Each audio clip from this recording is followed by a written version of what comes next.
special welcome to Ms. Jane Roosh coming back to the board, and then Ms. Brock joining the board this year. So we'd like to welcome you to the board this evening, the first meeting of the new session.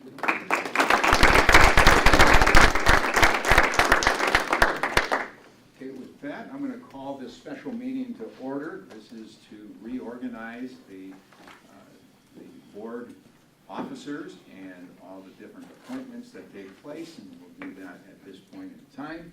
I'm going to turn this over to Mr. Josh Pagut, and you're going to take charge of everything at this point. Sounds great. Pressure's on.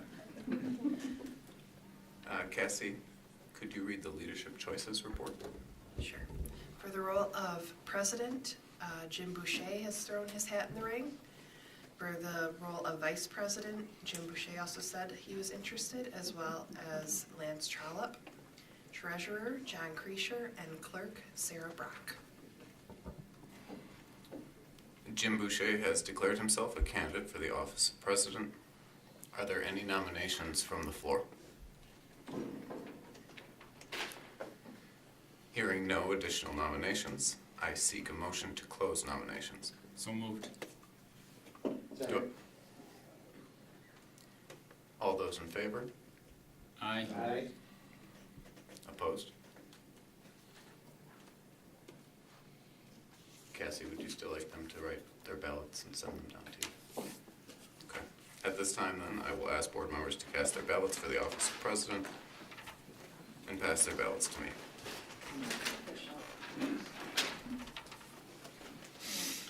Good luck, Jim. Or do you want them handed to you? Thank you.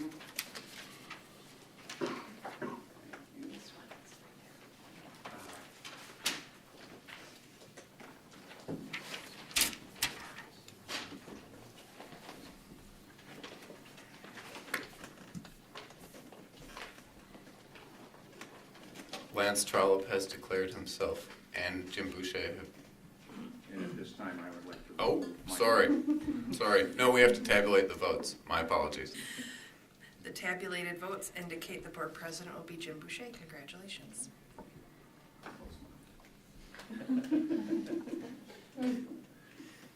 Before you continue on with the vice president, I would like to remove my name from the ballot. Sounds good. Lance Trollope has declared himself as a candidate for the office of vice president.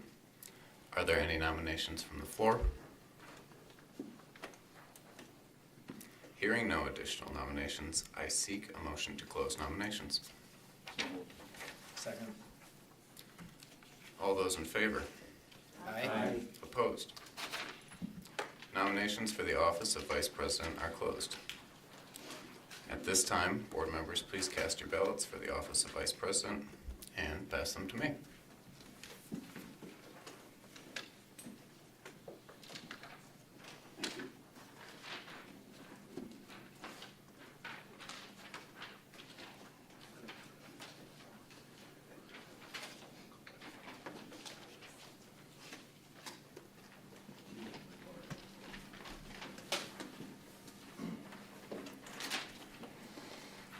The tabulated votes indicate the board vice president will be Lance Trollope. Congratulations, Mr. Trollope.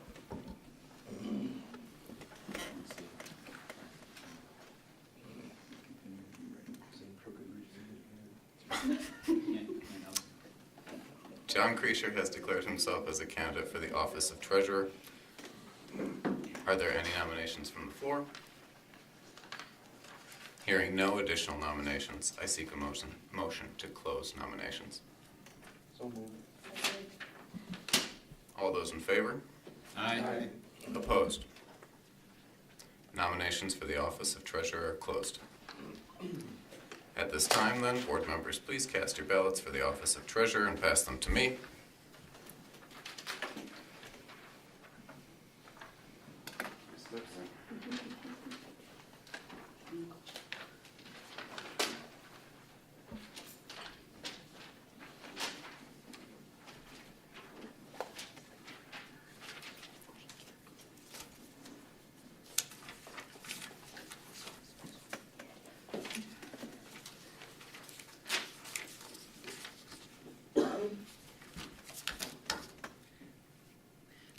tabulated votes indicate the board treasurer will be John Creasure. Congratulations, Mr. Creasure. Sarah Brock has declared herself as a candidate for the office of clerk. Are there any nominations from the floor? I would nominate Jennifer Paoli as clerk.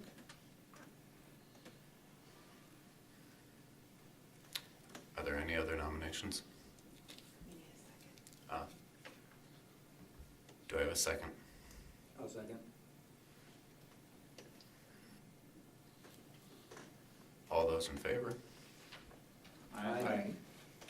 All those opposed? Nominations for the office of clerk are closed. Board members, please cast your ballots for the office of clerk and pass them to me.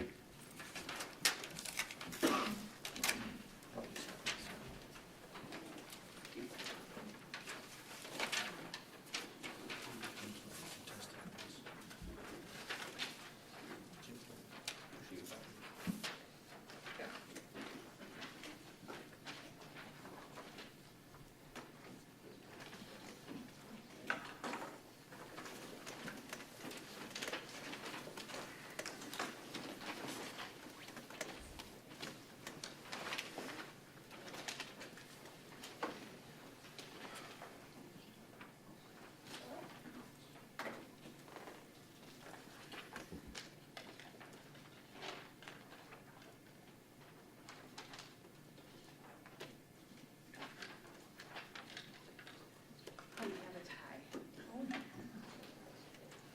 We might not have a tie. Is Joanna coming in? Great. Thank you for coming. We have a tie. and we do it. No pressure. I think we should re-vote. Yes.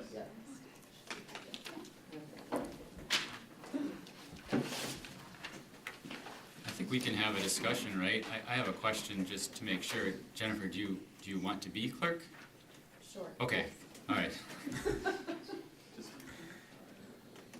Just in case you were just, Josh, could you repeat it for Joanna? The whole thing?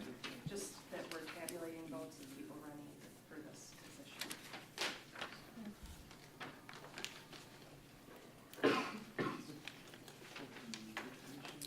Clerk.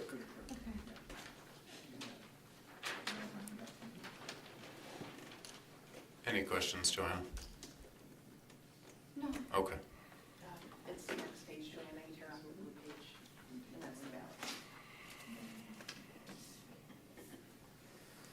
So at this time, I would ask that board members please cast your ballots for the office of clerk, and I will come pick them up.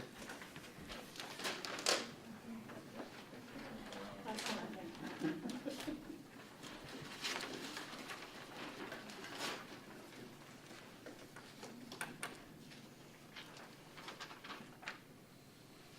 you.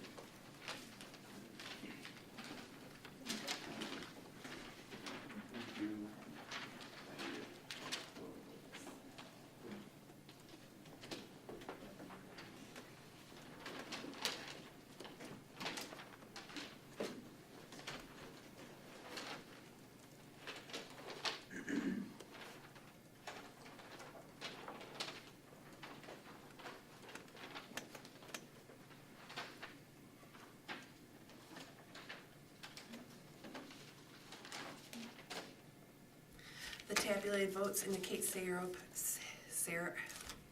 Jennifer Paoli will be the board clerk. Congratulations, Jennifer. The board needs to appoint the board secretary and deputy clerk. I seek a motion to appoint Cassie Peck as board secretary and deputy clerk. So moved. Second? All those in favor? Aye. Opposed? Congratulations to our board officers. I will turn the meeting over to our new board president, Jim Boucher. Thank you very much. Appreciate it. And thank you for the honor to do this again for another year. Appreciate that. At this point in time, we're going to assign people to committees. And what I'm going to do is take predominantly the first shot at each committee those positions, the people that have been in those positions for the previous year to see if you still want to be there. Otherwise, I will open that up to other people to take that privilege on. So, to start off with, I'm looking for a motion to assign a person to the chair of the Audit and Bills Committee. And the person that had that last year was our secretary, John Grisha. Are you still interested? Sure, yeah. Okay. I don't need a motion for this. These are just fine. John Grisha will serve as the chair of the Audit and Bills Committee. I need 3 other people on the board as well to be in that position. If I could have your names for that, that would be tremendous. Jennifer? Right. Like with that. It would be kind of nice to have 3. Oh, okay. I'll stay on. Okay, and Corey? Another person? I was on it previously, but because of my schedule, I'm not able to make it at 4:45. Anyone else like to be on this committee as well? We can get by with the 3, but it's nice to have 4 just in case somebody is missing. Yeah. Otherwise, I can cover. Let's, I can do it if nobody else wants to. I've done it many times, but I can do it again if there's nobody else that's jumping at the chance, so that's fine. I don't see anybody biting Yeah. at the bit to do that one, so. Put me on there. Let's do that. Thank you very much. Push the button so you can hear me. We'll put Lance in that position as well. All right, next item. This has to be, voted on as well, if I'm not mistaken. This is a new thing pertaining to the delegate. And I would like to nominate Jane Roosh as the delegate to the 2025 Assembly. Do I have a second? I'll second it. Okay. All in favor? Aye. Aye. Opposed? Motion carries. Congratulations, Jean, you've been the delegate. I think you've had some experience with that in the past. Yeah. The next one, I would like to nominate John Kreischer as the alternate delegate to the 2024 Delegate Assembly. Do I have a second? Second. Okay. All in favor? Aye. Opposed? Motion carries. All right, continuing to move on to some of the assignments that people have signed up for. John, will you serve as board member representative to the Wausau School Foundation again? Yes. Okay.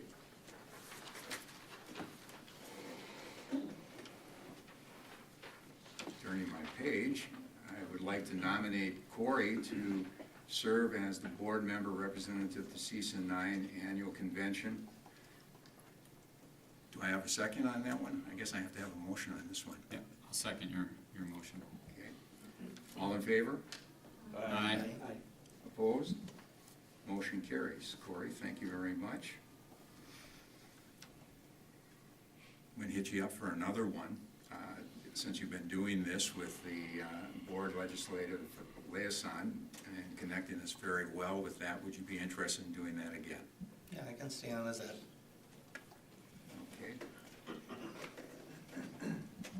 I need a representative to We Can Consortium Committee. Jane, would you be interested in doing that? Sure. Okay. And then, I'm looking at Union Contract Negotiating Committee. John, would you be interested in being on that again? Sure. Okay. Yes. Pat, you'd be interested in being on that as well, and we have 3 slots for that. Jane, are you still interested in being on that one too? Sure. Okay. Moving right along, to serve as a board member representative to the Gifted and Talented Committee. I think we have I have one person that's had a lot of experience with Gifted and Talented. Sarah, would you be interested? I'd love to. Okay. Sarah Brock would be the person to fill that position. And then for the board liaison to the Marathon County Extension Education Economic Development Committee, again, since you are a business person, to a place I go very often for my coffee, would you be interested in that position? Okay. That, I believe, takes care of all the committees that need to be covered for today. Hey, Jim, sorry, Mr. President. I think we've normally had 2 board members on the school foundation in the past. We could. We could have I two. don't know if anybody else. Is anybody else interested in being on that committee? We meet monthly, the foundation meets monthly, and I don't know if people have, their main focus is supporting our staff. 4 o'clock typically, but I know that time can vary a bit, but I think they tend to be at 4. I'd be happy to do it. Would you? Okay. Sarah would be our second one on that committee. That's good. Fill out all of the dues. Appreciate that. So with that, I'm seeking a motion to adjourn. So moved. Second. All in favor? Aye. Opposed? Motion carries. Thank you very much. All right, moving to the next meeting. At 5:15, I am calling the Monday, February 26, 2024 Education Operations Committee meeting to order. Agenda item number 1, I'm seeking a motion to approve the minutes from March 18th, 2024. So moved. Second. Any questions pertaining to the minutes? If not, all in favor? Aye. Aye. Opposed? Motion carries. Thank you very much. With that, I would like to recognize speakers and students who wish to make public comments, but before we do, here are a couple reminders. And we do have a couple of speakers. Thank you very much. Just a reminder, the board recognizes the value of public comment on educational issues and the importance of the following members of the public to express themselves on district matters. Please identify yourself by name and state your address. Each statement made by a participant shall be limited to 3 minutes in duration. Ms. Peck will identify time remaining up on the board. So our first speaker is Dana Parlier. And I always want to throw the French in there, so. My dad pronounces it just because he thinks it's fun. So. Hi, everybody. I'm Dana Parlier, Marathon, Wisconsin. I am the WEA president, and on behalf of WEA, I'd like to welcome Sarah and Jane to our board. We hope that we can continue that good working relationship with all of you, but welcome to you. My second comment is, as you consider salary increases, that's one of your board talking points tonight, we encourage you to think about all the work that our staff does in schools. Without our work and our dedication, the students of Wausau School District would not have the successes that they do. And then our third thing is that we're looking forward to celebrating our retirees in May. We have over 450 years of combined service to the district, so we're really looking forward to that. We will be losing lots of leadership and experience, but we're looking forward to celebrating them and all their work. So that's it. Well done. Thank you for the information. It's a lot of years of experience now leaving us. It'll be hard to fill those spots, I'm sure. So with that, agenda item number 4, Middle School Martial Arts Club. Melissa Heiser, Angela Rogers, Mason McMahon, and a rep from the Wausau Police Department will share a brief presentation. And there are plenty of chairs to move up to the table. Thank you.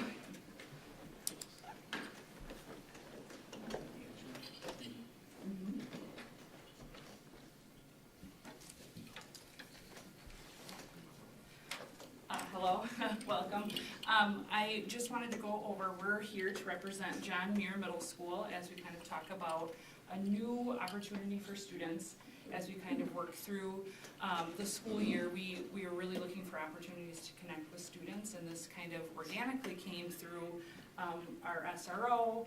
We had student leadership and G2M involved. So we'll get rolling on the presentation. Hello, my name is Melissa. I am the enrichment coordinator for G2M over at John Muir and Horseman.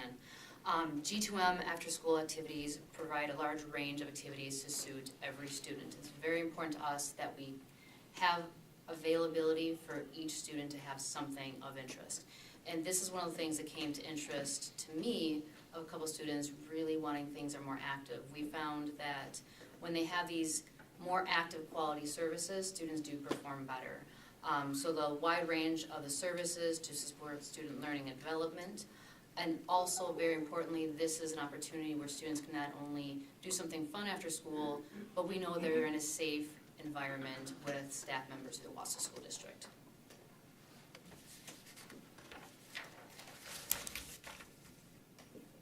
So Rising Sun is the community provider that we are looking at going with in order to house martial arts after school. We'd like to pilot this program at John Muir. Everything goes well, I'd like to open up to potentially both schools for the middle school. Fundamental martial arts and self-defense techniques. Students learn mental awareness, problem-solving skills, different forms of personal defense in an environment with professional instructors. Another key person here is Mr. Fritz Janssen, who also plans on being involved. He is a black belt in Taekwondo, and he is a Wausau School District teacher as well. So not only the SRO on site, we'd also have a certified licensed teacher through the district presenting as well.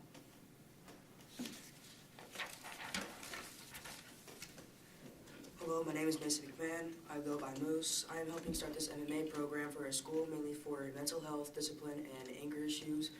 Because myself, I have anger issues, and I have depression because when I was in 6th grade, my mother sadly passed away.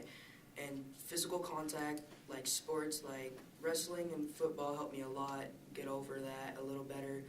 And I really think this MMA program is helpful for other people, and that's the main reason why I want to help this. Yeah. And as Mason Moose stated, he is an athlete and a leader within our building, and he was one of the people that brought this idea to administration and to G2M as an opportunity. Little did he know the SRO was also looking into a very similar opportunity, so it really had a chance to kind of blend well together. But he really is the spirit of this program and the why behind it. We noticed that, in middle school there is a lot of opportunities to, this would be a great opportunity to really focus on like the student mental health, and we found that there's a gap in like sports. So for example, Moose participates in football, but there's a gap between football and maybe wrestling or basketball. This would be an opportunity to fill that gap while having the accountability that sports do, that self-discipline, the accountability that sports offer, and I think the relationship building among like coaches and staff members. The other part that we really wanted to bring apart was the physical activity. So we have a fit club at John Muir, and that's well attended. This would be another opportunity to have some of those physical activities going on after school. And then again, just to build some of that self-confidence with middle schoolers. This is an opportunity that some might not be able to have, but we'll have because it's in-house, which is great. They wouldn't have to like leave to go participate in this activity.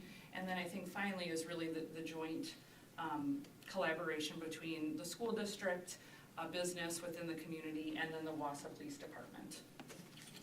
Also something very important I'd like to add in there is that we've noticed a correlation that when there are more physical activities, especially after school, BTFs go down. And so when we have that gap between football and wrestling, for example, there isn't a whole lot to do. Also, fit clubs end around spring break. And so that last 6 to 8 weeks, there's also that gap. And with track as the only other option, we need a little bit more for these students. I am Lieutenant Nate Paul's Wausau PD, some old faces. I haven't seen him in many years, so hello. I oversee the school resource officers as part of my detail. Unfortunately, Officer Kuchenreiter is having a procedure tomorrow, so he was unable to make it tonight. He was spearheading this on his own accord as part of being the school resource officer, but then identifying that with the department we have used Rising Sun for some ground defense tactic work, and seeing the benefits that it has provided for smaller in stature officers and a lot of the females, the growth and confidence that it has given them.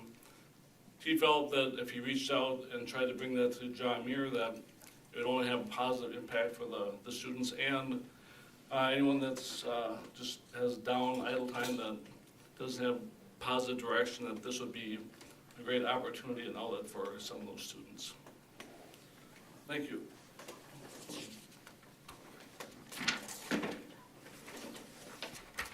So obviously, safety is a consideration. So one of the things we've done is actually purchase mouth guards. So one of the requirements I have is that the students would be required to wear a mouth guard.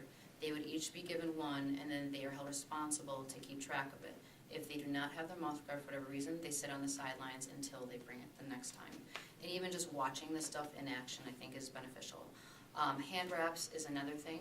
So there is not going to be boxing per se, and that's something maybe in the future, but right now it's not something like that. But I still think having that preventative measure of the hand wraps would be beneficial. Required waivers, Rising Sun does have a waiver that they are going to make sure that everybody signs, and we have a G2M permission slip. And in that permission slip, it is stated to parents about all Wausau School District policies, procedures, and asking about physical limitations. So if a parent does not believe this is an appropriate activity, obviously the student's not going to join. But a requirement that I have been making sure is communicated is both the waiver and the school permission slip is necessary, or students will not join the activity. A requirement from Rising Sun, which I think is a wonderful idea, is that we want the students not just to receive virtually free martial arts training, but they need to give back to their community.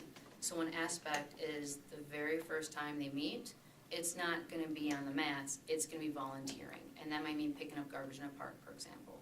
They really need to have a buy-in in order to really appreciate how important this is to the community in general. Students responsible for academic and behavior.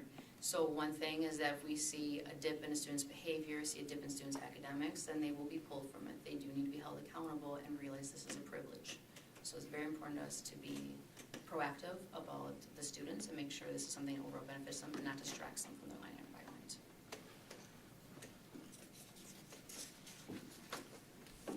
So we would welcome any questions anyone has, but we are projected to start this as sort of a soft opening, the 29th of April. Moose, first of all, I just want to say thank you for sharing your story. We really appreciate hearing from you.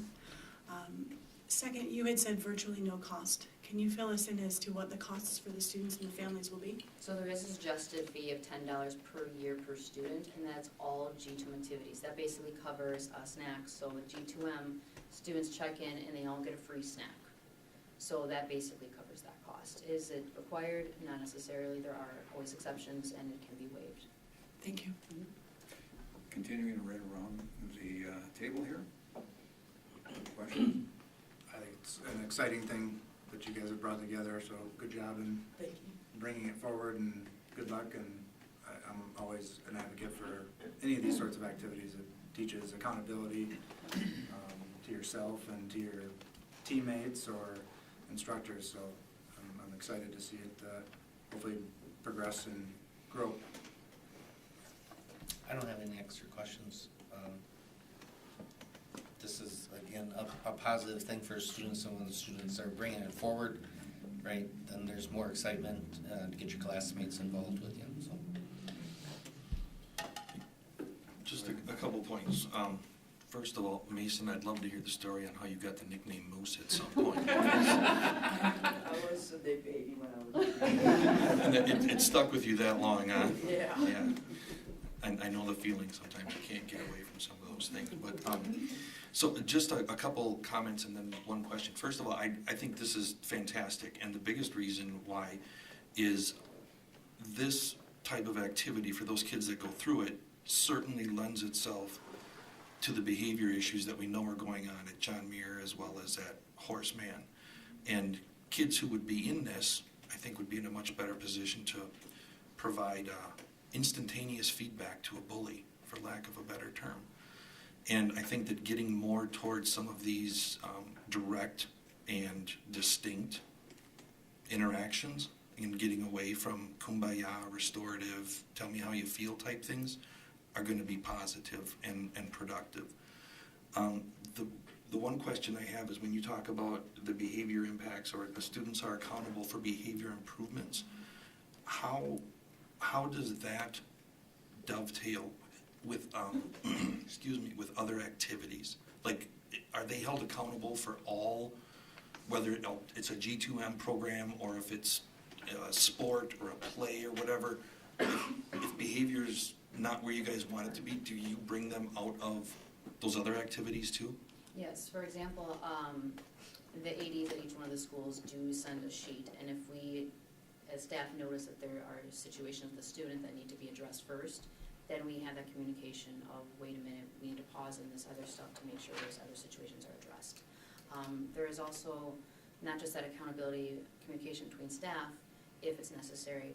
We also have a program called Study Zone. So if we notice a student is struggling academically, they can go to an alternative program after school to focus on academics, where Wausau students and staff are available to assist in that manner. So there is that communication between staff members to make sure students as a whole child are being looked at. Okay.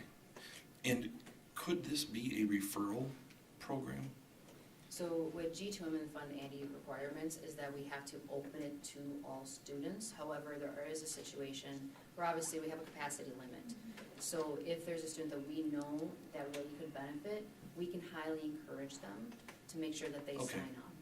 And then if we know that a student is not in a place where they may not be able to go to these events, then we have to consider that as well. Okay, but it can be encouraged, as you said, which I think is great. And obviously you can't mandate anything, but, Absolutely. okay, thank you.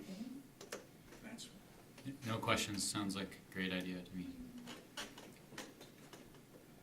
Thank you, Ms. for bringing this idea forward. I'm all about martial arts and knowing how to protect yourself, especially as a small frame person. So thank you. I'm excited for this opportunity. Thank you. I would agree with everybody. One question I had is the anticipation that this be a year-round school activity, or school year activity, should I say? So, like we mentioned, there's that gap in the fall and the spring. So considering the availability of the wrestling mats is one thing we do have to put in there. And so we're looking at potentially holding this around October-ish for one session, and then second semester around shortly after spring break when the mats become available again. Okay, so It's just, important to me that students have more than one chance to, because we do have a capacity limit, to go into this throughout the middle school years. okay, thank you. Jane? I don't have any questions. Being at the end. We sometimes start at this side and go around the other way, so you become the first one. Okay. Jim, is it okay if I ask a follow-up question? Go ahead. Because it's going to be specifically during those gap times, if the students really love it, is there going to be an opportunity for them to continue at the off-site location or perhaps scholarships or anything like that that would allow them to continue? Martial arts as its best is obviously a lifelong, full-time something that they do. So are those opportunities something that are being discussed or offered? So Rise and Sun is awesome. They're amazing at working within the community, and we've already discussed that this is a good introductory thing for students, and if they find an interest, Rise and Sun does have other avenues to make sure that they can help others. I've been waiting for 5 years to say this, to Nathan specifically. It's been wonderful moving back to Wausau, knowing that you're a police officer and I'm feeling very well protected. So this guy goes back a long way, heck of a football player, don't mess around with that. I just want to tell you that. Having started something similar to this up north, it is great for leadership, developing leadership. It melds nicely with the athletic programs. I'm just wondering right now, and I'm going to ask the question here of Dr. Keith, do we have to have a motion for this club, or have we started clubs without a motion in front of the board? Yeah, the clubs don't require board action. We really just wanted to inform the board. We were excited about the partnerships, and so no, this is more informational. Good. Wanted to get that out of the way as well, and I agree greatly appreciate it. You had a final comment, go ahead. Yep, I did. I did just notice Officer Kuchenreiter enter the building, so as he was a big part of this opportunity, I did want to recognize him at least, and if there was anything, Officer Kuchenreiter, you wanted to say, certainly now is the time. Pressure's on. There's nothing in particular that I feel needs to be said. I know Moose did a really wonderful job speaking his piece on why the club was a good idea and how the club can be really helpful for a variety of students at school. Going back to what Ms. Brock had asked, I think this is going to be a really good way to get some of the kids that aren't as well connected as others introduced to not just MMA, but law and his staff over at Rising Sun. And it could be a really good opportunity for kids to get involved in something outside of school that could keep them out of trouble, that could make them feel a sense of belonging. I'm very excited for this. I'm really appreciative for students like Moose that show a heck of a lot of buy-in and enthusiasm for projects like this. Well, we greatly appreciate you bringing this forth and wish you the best. And officers, thank you for getting involved from that point of view. It makes a great connection for students. So thank you very much. Appreciate it.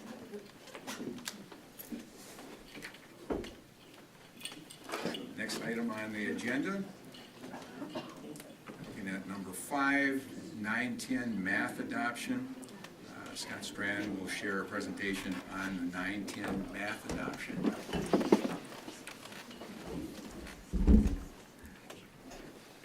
Good evening.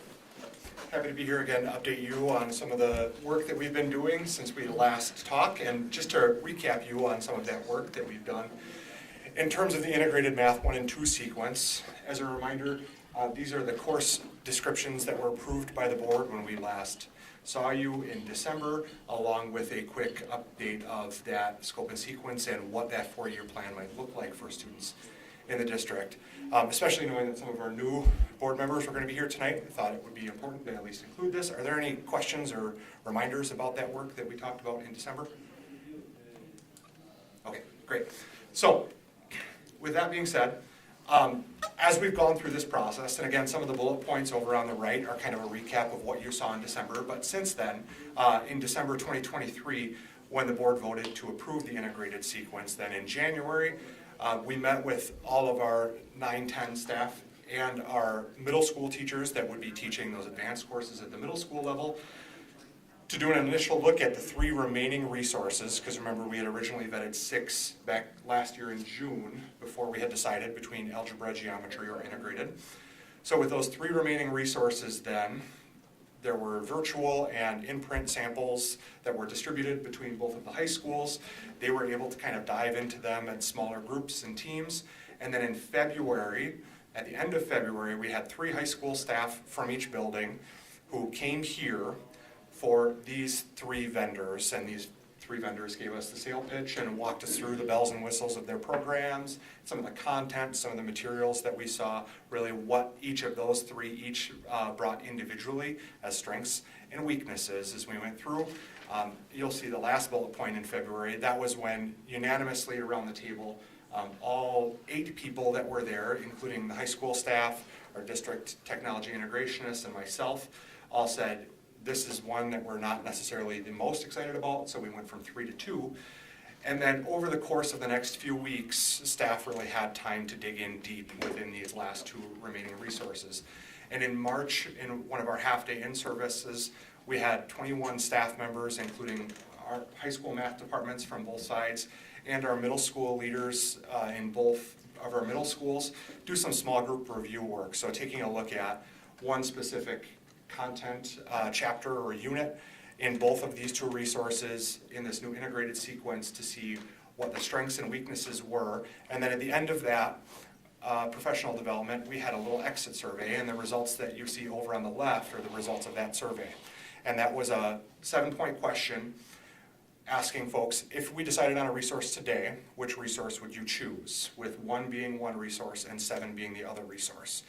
So after that survey result came in, and we saw we have a large population of our staff that definitely are leaning one way rather than the other way, and a small group that is even maybe not 100% sold, with 4 being a neutral response, we said we are highly confident that we can move forward with open up resources, which is what we're going to talk a little bit about tonight. So, Open Up Resources, or OUR, was originally printed and originally manufactured, if you will, by a group called the Mathematics Division Project. And MVP originally came out of Utah, in the state of Utah, as Utah was one of those early states a little over a decade ago that started to focus in on integrated math and actually had a statewide initiative to switch every high school math sequence over to integrated. So with that, there were a number of teachers in the state, as long with curriculum specialists within the state, that helped to develop these units and the structure of that integrated math approach. The nice thing about Math Vision's project is that it was a completely open educational resource, meaning that anyone in the state could go online, could access these core resources, and could use them in their classroom whenever they see fit. The additional benefit to that was that they are continually being updated and changed and modified as people saw fit as well, to better fit curriculum and best practice. Then in 2021, MVP partnered with Open Up Resources, and Open Up is a nonprofit publishing firm that simply says we want to take the best products that we know are really best suited to best practice and students' needs and provide a cost-efficient print avenue for those groups to then make their product available for purchase. That also then bolstered a number of different pieces within the course content. For example, some of the initial reports on MVP's work weren't necessarily the strongest in terms of ed reports, and that was the last bullet point that you see on the screen. Since partnering with Open Up Resources, Ed Reports, which is a highly reputable and established independent reviewer of curriculum materials, has given it an almost perfect score in Ed Reports, which is an 18 out of 18 in focus and coherence, meaning what are the standards that we teach and the sequence we teach them in, rigor in mathematical practices, the way that we ask students to engage and think about math at a deep level is a perfect score. And the meets expectations and usability is still 25 out of 27. The only 2 points they missed were it would have been nice to see some rubrics to go along with assessment pieces so we know how to assess how well students are doing and can be collaborative in that. A couple other points that I want to make, and you'll see I did this a few ways throughout. There are a few lines that have asterisks included in them, and that simply I included as a bullet point to draw your attention to. These are some of the big points that as our team went through, we said, these are the non-negotiables that we want to see or the benefits that we see to our programs. So specifically, being designed as an integrated math program, that was huge for us. We didn't want to take an algebra and geometry textbook and then cut and paste it into something else that was integrated only in name. And then the top rating on Ed Reports is one thing that we hope all of our curriculum stands by. Are there any questions so far before we move on?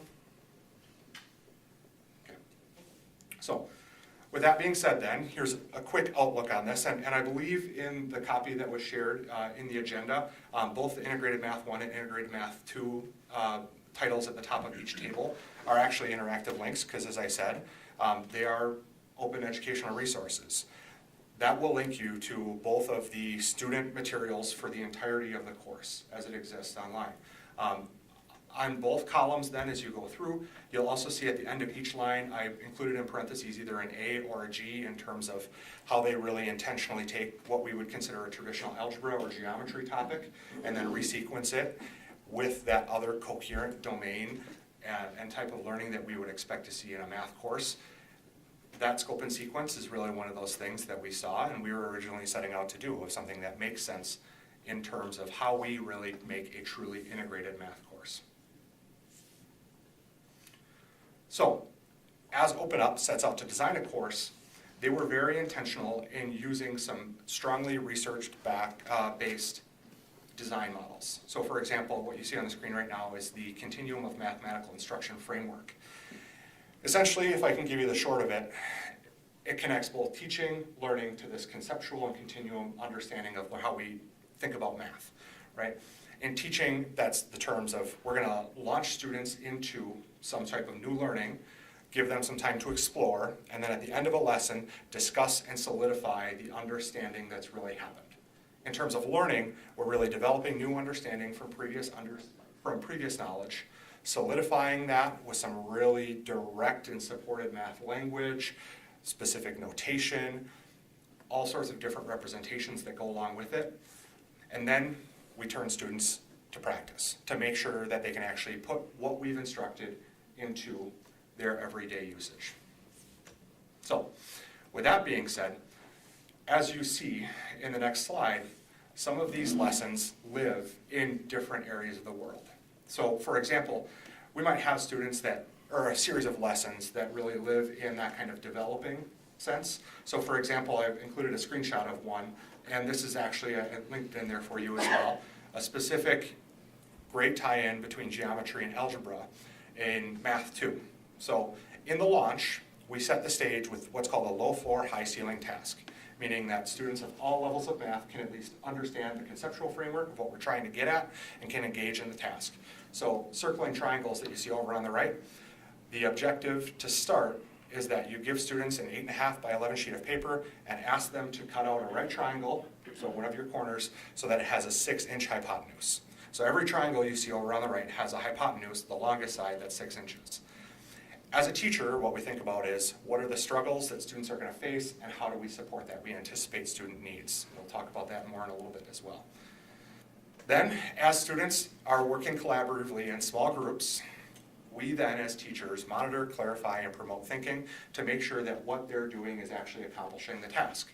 So after students have cut out these triangles, they're using then one of these central angles centered in the middle of our XY axis that you can just see on the string in both directions.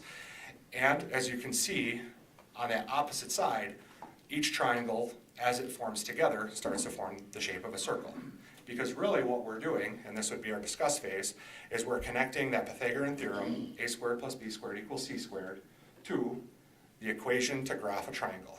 X squared plus y squared equals r squared, our radius. If you remember, it was 6 before. So it's really got that x and that y working together to graph a series of points. A couple of things that I will also say, low floor, high ceiling tasks, you'll see has an asterisk, collaborative, small group work, an asterisk, and discussion. All of our teachers said, we want a balance of both group work and at some point we want some direct instruction to know that, yep, students are understanding what this lesson was designed to do. Open Up gives us that. Questions about lesson design? Otherwise, I'll talk a little bit more about it moving forward. So, the principles of that lesson design, I won't read you OUR's quote, but essentially, they use these 4 key principles at the start. The 5 practices for orchestrating productive mathematics discussion, that's actually a core principle of the National Council of Teachers of Mathematics. So anticipating student needs, as I said before, monitoring what students are doing, selecting specific student responses and thoughts in group work, sequencing them so that students can start to see the patterns that emerge, and then connecting them together that fits into that discuss framework of OUR. Access for all through clearly defined goals, practice, lessons, assessments through UDL, Universal Design, and that framework.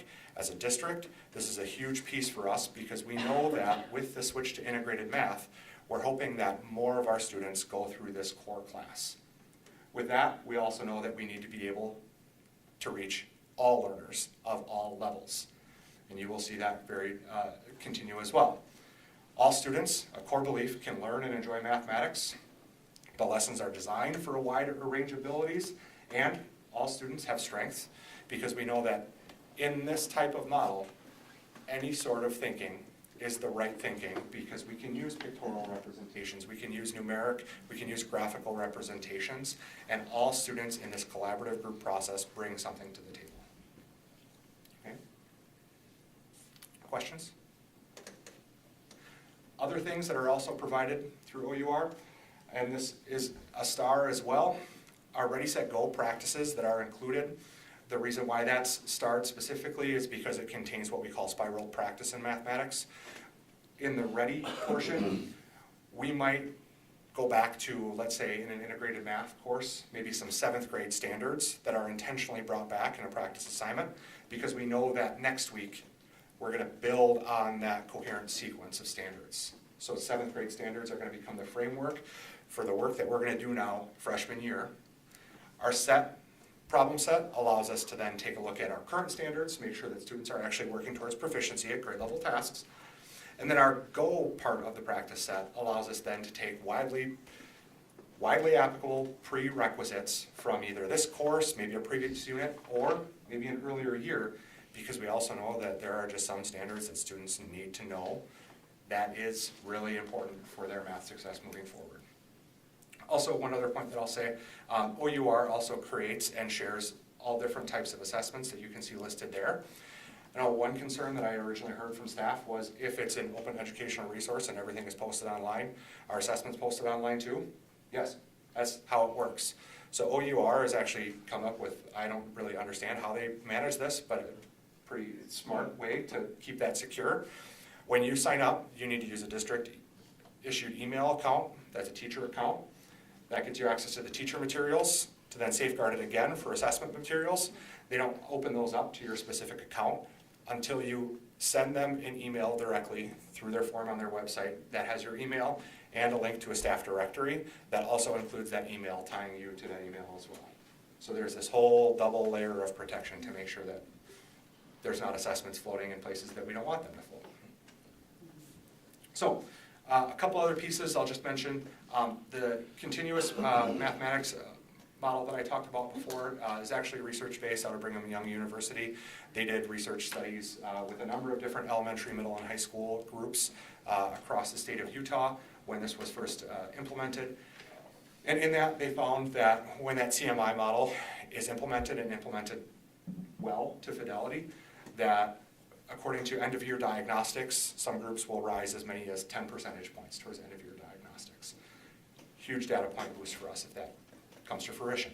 The NCTM, 5 practices for orchestrating mathematical practices I mentioned before, and the other work that we're going to start as soon as Friday for our secondary folks is current work that's a little more recent called Building Thinking Classrooms from Peter Liljehall. And he posits that there are 14 different teaching practices that really align well with this framework as well, that allow students to really think deeply about mathematics. And on Friday already, we're going to start to discuss some of them throughout some of our professional learning that takes place. In terms of implementation, over the next 4 to 6 years then, as we start to roll this forward, I'm going to ask that every teacher in both Math 1 and Math 2 gives streamlined local assessment, common assessments over the course of 3 different points of the year to measure success of implementation. So that way we're not just watching students grow over the course of the year, but over the next 4 to 6 years we can also see whether or not we have more students as our staff become more proficient with Open Up and their resources, because as we know there's always a slight implementation rollout lag as to how well our students are actually doing in this course content and their ability to show proficiency for their first 2-year standards in math as identified by DPI. So what we would ask is that the board move to approve purchase. Before we put a motion on the table, are there any questions? I've got a couple of them, Jim, if I may. First of all, thank you. Your expertise and delivery of this material instills confidence in me that this is a direction that's worth going. Thank you for that. I like leaving here thinking that things are going in the right direction, especially with math. But having said that, so open source, this is essentially open source curriculum, which is very similar to open source software for IT development. So given that this is a nonprofit, how do we contractually tie ourselves to a commitment from them for X number of years? Sure. So the thing that we're essentially purchasing, there is a twofold purchase. One would be professional learning to support our staff implementation, because I will say that whole lesson design that we see right now is going to be different for some people. So to give them time to really put that practice into what their classroom expectations and what everyday learning looks like in the classroom looks like it. So that's one part of it. And the other part that we're looking to purchase, as I mentioned, OUR is that nonprofit publisher. So what we're essentially proposing we do is we do 2 years of a hardback bound purchase of the materials rather than just taking them off of the open source print and then printing them in-house for ourselves. And that's kind of a twofold reason. Number one, it eases the transition for teachers, so it's not an extra thing that they need to prep for their lessons. It's essentially a student consumable copy that allows them to go through a lesson and write directly in the book, as well as teacher materials to help support the 5 practices that I talked about of facilitating discussion. Sure. To kind of front load some of the, what are the anticipations that you might need for this lesson? What are some of the ways you might need to build in scaffolds? And that's going to be over a couple of years, knowing that eventually what we are going to want to do, since it is open source, is we're going to want to make it our own. So we're not locking into a full 6-year commitment of print materials. What I'm proposing at this point is a 2-year of the consumables as they are printed by Open Up. So then on year 3, we can start to say, what are the pieces that we know that we might want to modify or just adjust, because having done this for 2 years, we know that we know our kids best, not a third-party publishing firm and curriculum. Okay. And this is one area that I think, because some of these nonprofits or some of these smaller open source organizations do get bought by larger organizations, and then things change drastically. So whenever we go down this contractual road, I would strongly suggest that this have legal review to make sure that we have the right level of commitment from them, so we don't get hung out to dry in a few years should they decide to go a different direction. Not saying they will, I'm sure that they've been around a while and they'll still be around, but just to protect us long-term, so we would have time to pivot if and when that would be necessary. Sure. The only other question I had is, going through college research right now and reviews with my daughter, I noticed there are a lot of universities out there that do mention algebra, geometry, whatever, integrated math, et cetera, et cetera. How do we know that our definition of an integrated math matches what is out there in the broader space? With this specific structure and with any sort of credentialing structure within the state, knowing that because we're a public institution and DPI outlines what the core standards of math are, this sequence is going to cover what DPI has deemed the first 2 years standards. Okay. And then there's an additional credentialing process through NCAA as well, where we then, after we move to approve this, and this is the product that we're going to go with, we'll be able to submit syllabi and assessments and the product itself to say, NCAA, this is what we are using, this is what it looks like for us, and then there's an approval process through them as well. Ah, good. I always wondered that. I was like, algebra's algebra, right? But in this space, it seems like it could go really wide, really quick. So that sounds like that's an interesting process. Have learned a lot about that this year. As we go through this, that's true. I bet. Keep your ears open. This is great, thank you. Yeah. Before, Jane, do you have a, because I said I was going to start on that side. No, I don't. No? Okay. No. Go ahead. Just thinking about your teachers, anytime you roll out a new curriculum, just like you roll out anything else new in a business, there's going to be stumbling blocks. Has OUR been able to put you in touch with other schools who have rolled this out, other districts who have rolled this out, to look for what those stumbling blocks are going to be, as well as kind of tips, tricks, and best practices? Sure. So in terms of districts in the state that currently use OUR, because it really is only a publishing firm that's been on board with it and has actually been selling this product for the last 3 years, there are not a lot of districts in the state that do. Current ones, there are 3 that I know of, that I'm aware of in talking with them. The only one that does the integrated sequence in the same way that we do is the Pewaukee School District. Otherwise, Green Bay Schools and Watertown United both do algebra and geometry.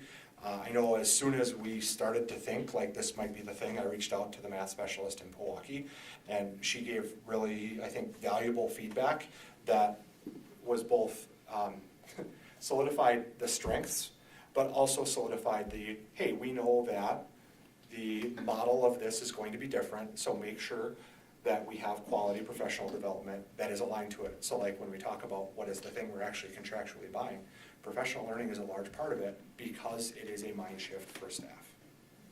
Yeah. If I'm not mistaken, CISA 9 is pushing very hard for the integrated programs. I think I mentioned that once before when you were here earlier.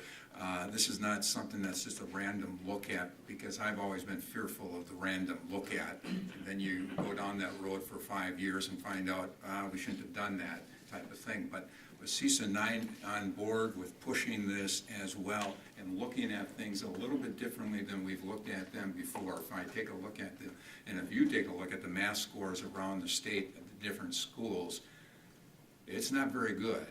And if we continue to do the same old, we're going to get the same old. And I'm in favor of change, but yet at the same time, I like what I'm hearing with you and the fact that you're going to be monitoring this very carefully. You're going to look at this group that we're going to be contracted with, and we're going to be making the lesson plans our own eventually. And one of the other things that I like about this is the technology-enhanced education and the fact that if students have problems, they can go back and take a look at the lesson by the teachers already online, which has only been done by several schools throughout the years, and that we're finally getting to that point where then parents can be more involved with the math if they wanted to be, if they were given that opportunity with their students, and if they have that good relationship. We've got a good working together from here at school and then at home. Okay, I talked too long. Does that hit it on the head? Absolutely, and open up actually like on their portal, so like if you were to click on Integrated Math 1 or 2, you would be able to take a look. It's really a 3-facet portal of teacher, student, and parent. So then each unit has a, from a parent, here's what you would need to know in terms of the big ideas, the standards that are being taught, how you can engage with your child about the math that they might be learning. So we're not only helping our PLCs or our CLTs, however you want to call it, but our teachers are going to be working together with the parents and the students so that we're moving together versus contrast, correct? I needed affirmation on that. Yes. Any other questions? Because at this point in time, I'm seeking a motion to recommend to the full board the approval to purchase of a core resource from Open Up Resources to support the implementation of Integrated Math 1 and Math 2. So moved. Second. Any further questions? If not, all in favor? Aye. Opposed? Motion carries. Thank you very much. Very thorough. Thank you. Agenda item number 6, Stephanie Christensen of EMCS will attend the meeting to discuss the upcoming City of Wausau Roadway reconstruction project of West Wausau Avenue. The project will reconstruct all pavement, sidewalk, and city utilities between Stevens Drive and North 10th Ave. The project proposes to include a temporary pedestrian route on school property, and temporary easements are required for grading of slopes. Construction is scheduled for 2026. So with that, Josh, if you want to take over, go ahead. Yeah, well, Jim, I think you did my work for me. I just wanted to introduce Stephanie and thank her for coming tonight. So she'll take it from here. All right, thanks, Josh. Again, I'm Stephanie Christensen with EMCS. I'm a civil engineer, so I'm super excited that you're supporting math because we need more of those in our community. We have been working with Josh and Ryan Ermansky regarding the West Avenue project. I'm with a consulting firm, but I'm representing the city of Wausau. They've hired us to deliver this project. They received some funding from the Wisconsin DOT. We are planning to construct in 2026. And so obviously with any federal project, it's really important that we check in with our stakeholders as we go throughout the process, since sometimes if we move ahead without that check-in, then we end up backing up. So Josh has graciously invited me here tonight. Just maybe a brief overview. We are reconstructing all the pavement. You can see all the pretty colors there, the blue pavement, the sidewalk on the north side, some spot storm sewer repair, replacement of the city sewer and water. It is deteriorated. And then also at the west end, we'll be updating curb ramps to meet ADA standards, which is required with any federal project that we do. As you may or may not know, we did reach out, talk with the school, property owners, as well as held a public meeting in February and received feedback. We evaluated placing sidewalk on the south side of the roadway. Ultimately, the comments we received were not in support of that. We're kind of looking at the overall routes, as well as maybe creating inadvertent crossings of students during school drop-off. So we are moving ahead with the project, really with the sidewalk where you see it today. Josh mentioned, you mentioned we'll be constructing in 2026. We have worked through that, and we will be setting a schedule that we are only working on construction the day or the week after school is out, and we'll be done before school starts. So we have a general idea of the schedule, but obviously you solidify that 2026 schedule as we move forward. One of the things that is key to the project, and with any project when we use federal money, we have to support pedestrians throughout construction, okay? And either we build temporary facilities, which means like plywood and matting or asphalt and concrete, which costs money, or if there's close by routes, sometimes we can route them. But in this case, right, we've got Newman to the south and lots of Wausau west to the north, and to send them around is not really palatable. So one of the things that we talked with Josh and Ryan about is, because the school has an existing sidewalk, that we would look at using that partially as our temporary route. So there's no physical construction, as you can kind of see in that dashed line that's up on the exhibit that you can see here, but that there would be what's called a temporary easement. So because we have a federal project, we do what's called a right-of-way plat. We will be working with the school and your attorney when we move to that phase, probably later this summer, early this fall, to acquire a temporary easement that essentially allows connection to and routing of pedestrians to continue through the project during construction. So with that, I'd open it up to any questions. Questions from the board? Are there any improvements planned for some of those exits or entrances from west, especially on the east side, going out to West Wausau Avenue? There is numerous backups and delays there just because of the way that the turn lanes are in existence today. Is there any consideration given to any possible improvements, or is it just replacing what is there today? Yeah, so the connections to your physical entrances, those would be the width and configuration that you see there today. If you had plans to make changes, we would match in or accommodate whatever those changes were. Other questions? I just have to ask the question. I'm seeing the houses there. How are they going to get to their homes? So the contractor is required to work with people on the project. So kind of in and out on a daily basis, like saying, hey, I'm putting the sewer line in front of your house today. So we're going to have you, park over here or whatnot to get in. But really at the end of the day, when the contractor leaves, typically property owners have to drive in on subgrade or temporary gravel to provide access to their homes. So that's what needs to happen kind of on that west end on the south side there. Regarding the school, I think when we worked with Josh and Ryan, we agreed from a summer school perspective and access there, that access off of North Stevens Drive and North 10th Avenue would be adequate for that circulation. They will be signing, obviously, that the road is closed and directing people up that way. Do we feel comfortable, Josh, with all of this? I mean, you've got the information from the city. The city is taking care of all of this. We're basically giving a space for a temporary point in time to help them. But yeah, and it's a pedestrian space that already exists, so we're really just giving them, or allowing them to use that space. But they've been great to work with. It's more than 2 years out, and we've had more than half a dozen meetings, so yeah. And it does save time and it saves money. So by using that existing pedestrian route, we can get underway a bit quicker without having to build a temporary route, and we're saving the taxpayers It's great money. to work with the city. School district should be working with the city, and the city should be working with school districts, so Right. I appreciate that. Okay, if there are no more questions, Thank you so much for your time. absolutely. All right, agenda item number 7. As referendum-funded improvement plans developed for each facility, the board will see updates when the designs reach 50% completion. Current plans for Horace Mann Middle School and Montessori will be shared with the board.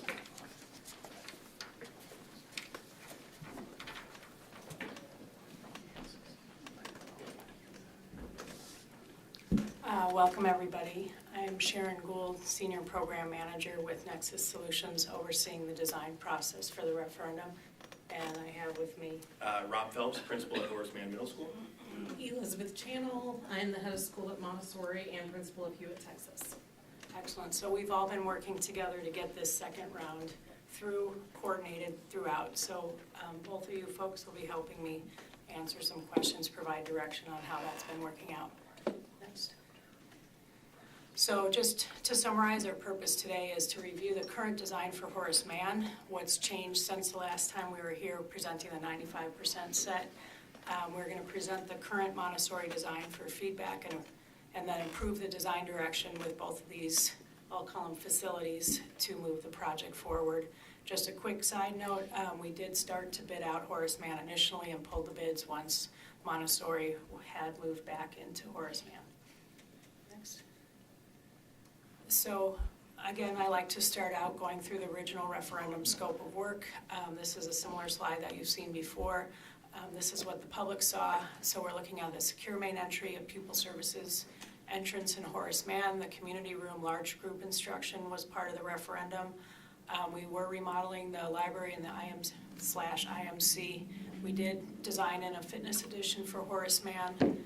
There was a Montessori secure entrance and classroom space. So if you look on the drawing, you can see the blue and the green in the I'll say planned southwest corner. That was the original referendum scope for Montessori. And then we also had some new playground equipment with fall protection and other miscellaneous ADA maintenance, other security and safety focused items in the scope of work. Next. So, so far at the Horace Mann site, we met 11 times with the Horace Mann team to go through the design. The first time around, we had 3 main user groups with Horace Mann, and now we've gone through 7 design meetings with both Montessori and Horace Mann staff to make sure that the educational spaces are coordinated. The solutions work for both parties to move forward, and then Rob and Elizabeth have been working with their teams to provide feedback to us. Next. So now we're starting to see, as we go through this slideshow, I'm going to note the changes from the last time we presented this project to you all, and then just note what changed, what stayed the same. I'm probably going to flip through the existing Horace Mann slides that we already went through because nothing's changed, but I will stop and point out the areas that have. So with that, we did utility work. We have some asphalt work. Most of this is shown on the planned north side of the slide. So I'm going to go through that quickly. Southeast parking lot, you can see it's slightly dark gray. We did relocate some bike racks. The fitness room addition hasn't changed. What has changed is you can see on the lower part of the drawing an orange box that shows a new front entry sequence office addition for Montessori. And then we have been tweaking the playground spaces to allow for both Montessori and Horace Mann students to work in the playground spaces. Next. So you've seen this rendering before. This is the fitness edition with the metal roof. The architect did a nice job tying it into the existing building. So that's still part of the project. There's no changes there. So this is actually the new design rendering for the entrance edition. And we did discuss at length trying to match the metal roof between the fitness edition and this space. And we did as a team go through pros and cons. would look great with that metal roof, but there's some physical logistics that make that challenging. So we're probably gonna continue to work through some of those issues as we go forward, but you can see again, it ties into the existing Horace Mann structure. It's gonna have its own entrance, if you can see the Montessori language above the door. Students are gonna be directed in that path. We're trying to enhance the exterior signage so people can find their way. We'll have a couple ADA parking spots near that entrance to handle the students and potentially maybe some of the special ed students that Horace Mann is still supporting in that end of the building. So this is the new floor plan. I did highlight different areas. I simplified it just so you can see what was generally renovation scope, updates, finishes, and new additions over the whole course of the project. This is one big project again. We're not splitting it into 2 phases or anything like that. So again, I'll run through quickly the areas to the top, and then I'll refer to Elizabeth and Rob to give a little bit more feedback. But we still have that secure front entry sequence. There was a discussion on some art room and renovations up front. Again, this slide hasn't changed too much on the top since the last time you saw it. The community room is highlighted. The locker room work is still highlighted. The fitness room is shown. Miscellaneous work, as you see listed there, and then changes from the last time we presented this slide is the community room is now being reutilized as part of the Montessori space.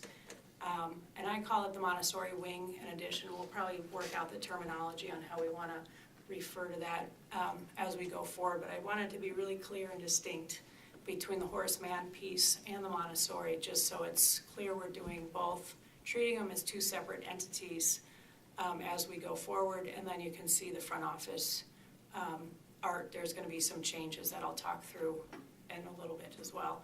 And the big purple chunk on the plan southeast is the main renovation spaces for the Montessori work.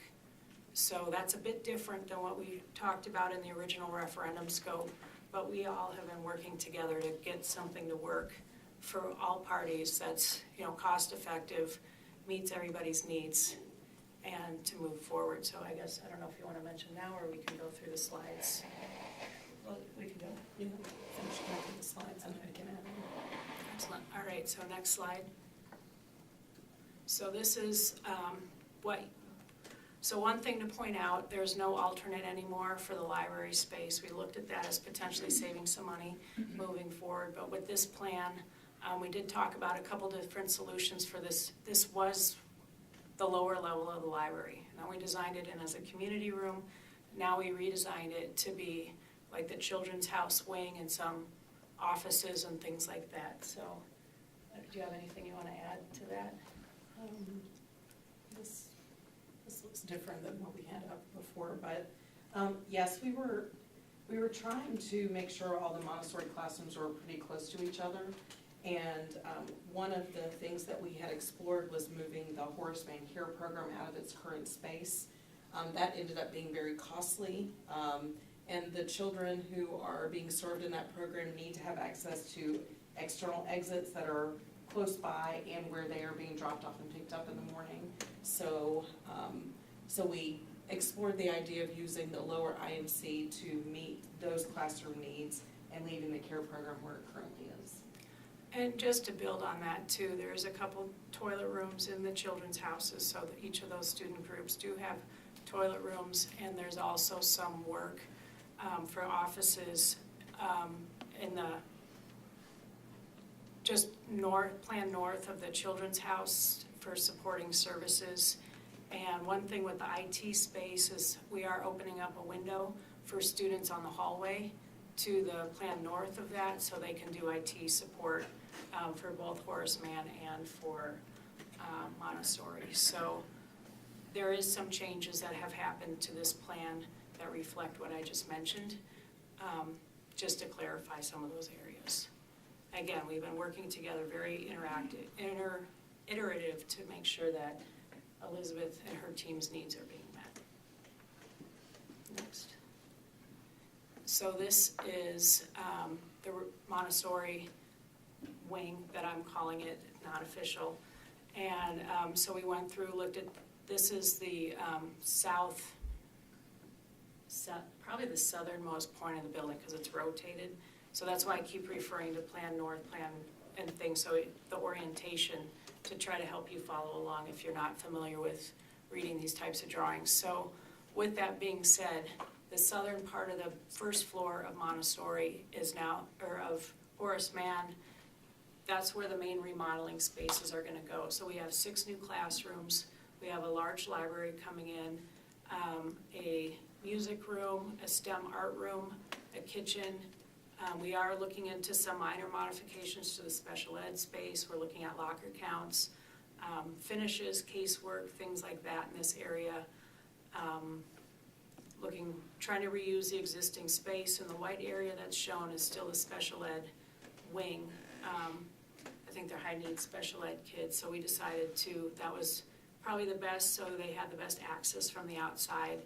And with the Montessori office being there, we made sure that there was access for those kids to go outside, and also there's an ADA front entry access if, wheelchairs, other high needs to be able to support getting into all of the spaces. Okay.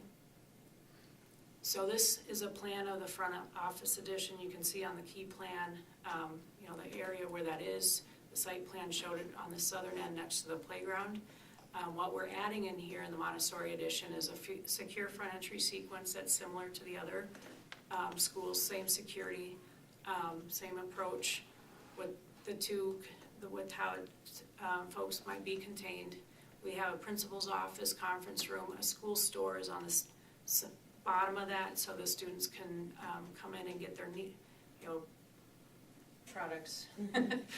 And a social worker, we moved the social worker back here. Good ADA access for all kids to get out to the playground. And we're not gonna spend a lot of time outside in this conversation right now, but we're working together through the playground to be able to serve the needs of both the Horace Mann kids, the Montessori kids, and the special ed kids. So this is outside of the Montessori wing. We're going back to the front office again. And so this has changed since the last time. Things have happened in the meantime. And so I did highlight the art rooms in that pink color to show that we actually went back to the original design. So we're not doing much work at all to those art rooms, so they're gonna stay as they were. And we did extend the office over, made the conference room larger, made the health rooms larger, added another cot for the kids, sick kids, to better utilize the existing space. And the art room major work was removed from the scope of the project. Again, that was more restructuring related than referendum related, so we're returning back to the original scope of work. And then this, I'll go through this quickly. No changes since the last time we were here, so we can keep going. Again, this is also, the locker rooms and those areas, no changes since the last time I was here. The fitness room addition and the new entry for the fitness room, that's not changed since the last time I was here. And then on the second floor, we did have some minor changes. The library is going to stay as it was designed in the original bid package, but we are, again, to reiterate, we did remove the library scope of work, and we also rearranged the toilet rooms to better serve, as the trade-offs were going between the two schools. The toilet rooms changed in that area, and I don't think I have a blown up version of that, so if you have any comments on. No, most of that space is all library, so. Okay. And the toilet rooms was to support the student needs more effectively. So this is the old rendering. Nothing's changed here for where the direction the library is going. And then, I did blow it up. Okay. Oh, you're good if you want to keep going. And so, again, this is the library, and then we did change it from 2 stalls and two unisex bathrooms in an office to 2 full bathrooms to serve the students. So with that, the mechanical and plumbing systems haven't changed much other than we're extending the mechanical and plumbing into the remodeled spaces and into the new addition. Plumbing, same thing, we haven't changed anything, tweaked some toilet room layouts, so that we would just address what the architect's lead is on some of those spaces. And then that's pretty much it, so, electrical. Okay, so we have all the same issues, extension, that was the original scope of work in the original Horace Mann project. And then again, we're extending and modifying all the systems to go into the Montessori wing as needed to handle the remodeled spaces. So that's quickly what it is. So opening it up for questions, comments, feedback. Questions?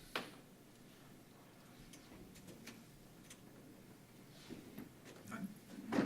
Excellent. Okay. So, thanks. So Thank you very much. Everybody's fine with us proceeding to move forward with the design concepts? Excellent. Well, thank you. You seem surprised. You guys always have at least one or two really good questions for us, so thank you. Well done. Thank you very much. Okay. We're on agenda item number 8. Assistant Superintendent Josh Booth is presenting a summary report presenting all legal counsel expenses incurred during the third quarter of 2023-2024. The report is broken down by law firm and by type of legal advice sought. This is a written report that requires no action. Anything to add? Not too much, thank you so much. So you can see that this quarter we had about $14,000. The one thing I did want to bring your attention to, if you look down at the kind of bottom right there, the year-to-date number, closer to $102,000 in legal fees. That's over budget. We budgeted $95,000. That's not what I want to bring your attention to. That is high for typical for the last 5 or 6 years. That is a bit of an outlier. So we're over budget, but it's not of huge concern because it is an outlier year. I don't really have anything else on this report. Is there anything? I think we used to, for a long time, budgeted at 100, and then we were under it over and over, so we dropped it down to 95. But we used to budget right at 100. And just for anyone listening, our year is almost up because we go to July 1. So That's good information. Yeah, this is a third quarter report, which, yeah. That's good information. Thank you. If there are no other questions. Otherwise, agenda item number 9, administration will share a presentation regarding the budget reconciliation plan. Good evening. I think Ms. Gundrum is going to join us. We'll tag team this one. So I just want to remind everybody where we're at and some of the important decision-making points that are upcoming. If you could advance, Cassie. So this is trying to take all these dots and connect them, literally. And so we thought a timeline might be a nice way to do this. So starting in the lower left, you can see one of the first upcoming important dates. Teacher contracts are going to be distributed in May. So all of our staffing has to be determined by that point. Just down the line then in June, there's several important dates. Mr. Roffer's demographic report. We expect that to be available in June. So, and then following quickly on the heels of that, or maybe even just ahead of that, we want to start the elementary task force. Those invitations have gone out. You don't know. Is that, oh yeah, yes? So they're going to print now. They will be in the mail later this week. Okay, excellent. So those will go out later this week. So for anybody listening who has interest in this task force, it'll be, we've got the dates set with Mr. Roffers, and the scope of the task will be included in that as well. So those are 2 items in June, as well as we'll need the board to approve preliminary budget by June 30, so we can start paying our bills in July 1. At a similar time frame, the community referendum survey from the Donovan Group is, those results will be coming in as June as well. And so when the board sees those results, then we'll need a decision from the board about whether you want to go to an operational referendum in November. That decision will be made in mid-August. You'll have to vote on the resolution at that point. That takes us into October. That's when the final budget is actually will be approved for the year. And if the board chooses to go to an operational referendum, there'd be two budgets created. One if the referendum were to pass, and one if it weren't. So that'll be unusual for October. Then, if the board chooses to go to referendum, that vote would be in November. Mr. Bushman is going to develop the strategic summit, kind of revisiting the strategic priorities, the mission, the vision, the shared key interests of the district. I think that'll be a wonderful opportunity to bring a lot of this work to bear. And then that elementary task force that will start in June, we are hoping to have their work wrapped up and a recommendation to the board by January 2025. So lots of moving parts, trying to connect the dots. Are there questions on any of those important events or times? No? Okay. All right. Then just to remind everybody where we're at. So we're talking about the budget. And again, for people listening, we've got that $3.5 million that gap we're trying to close. You can see the sources of that contribute to that $3.5 million. Again, some of the ESSER expenditures, the carryover that we used last year, and then the $1.5 million of additional. So, and then just a little bit of breakout in that pie chart. You've seen this before, but again, just so everybody who's listening has a kind of a level playing field. That's the gap we're trying to fill, and Mrs. Gundrum and Mr. Vigut have done a really nice job of looking at opportunities to close that gap. So at this point, I think I turn it over to you, Mrs. Gundrum. Thank you. Talk about staffing. Hello. So the next slide talks about the overall reductions for positions that we did in the budget based on the numbers that you saw on the previous slide. And as you know, these have continued to shift just slightly as we've fine-tuned some of the staffing. So we ended up at a final point after the discussions that we had with all of you last meeting, landing at a 24.65 FTE, full-time equivalent, position reductions. So those positions ended up being a net total of $1.94 million. And so that factors in where we might have done some other reductions, but after our conversation, there were some changes to some of those contract pieces that we had discussed. Ultimately, when all was said and done, because of a couple of new things that have come up even just since our last meeting, where we were able to reinstate some staff members that otherwise might have been reduced, we actually only have 3.3 actual staff FTE that are losing a position. All of the other 21-ish positions have been completed either through retirements, resignations, reassignments to other open positions that we've had. So I feel like we've been incredibly lucky to be able to find those spaces for the majority of the positions.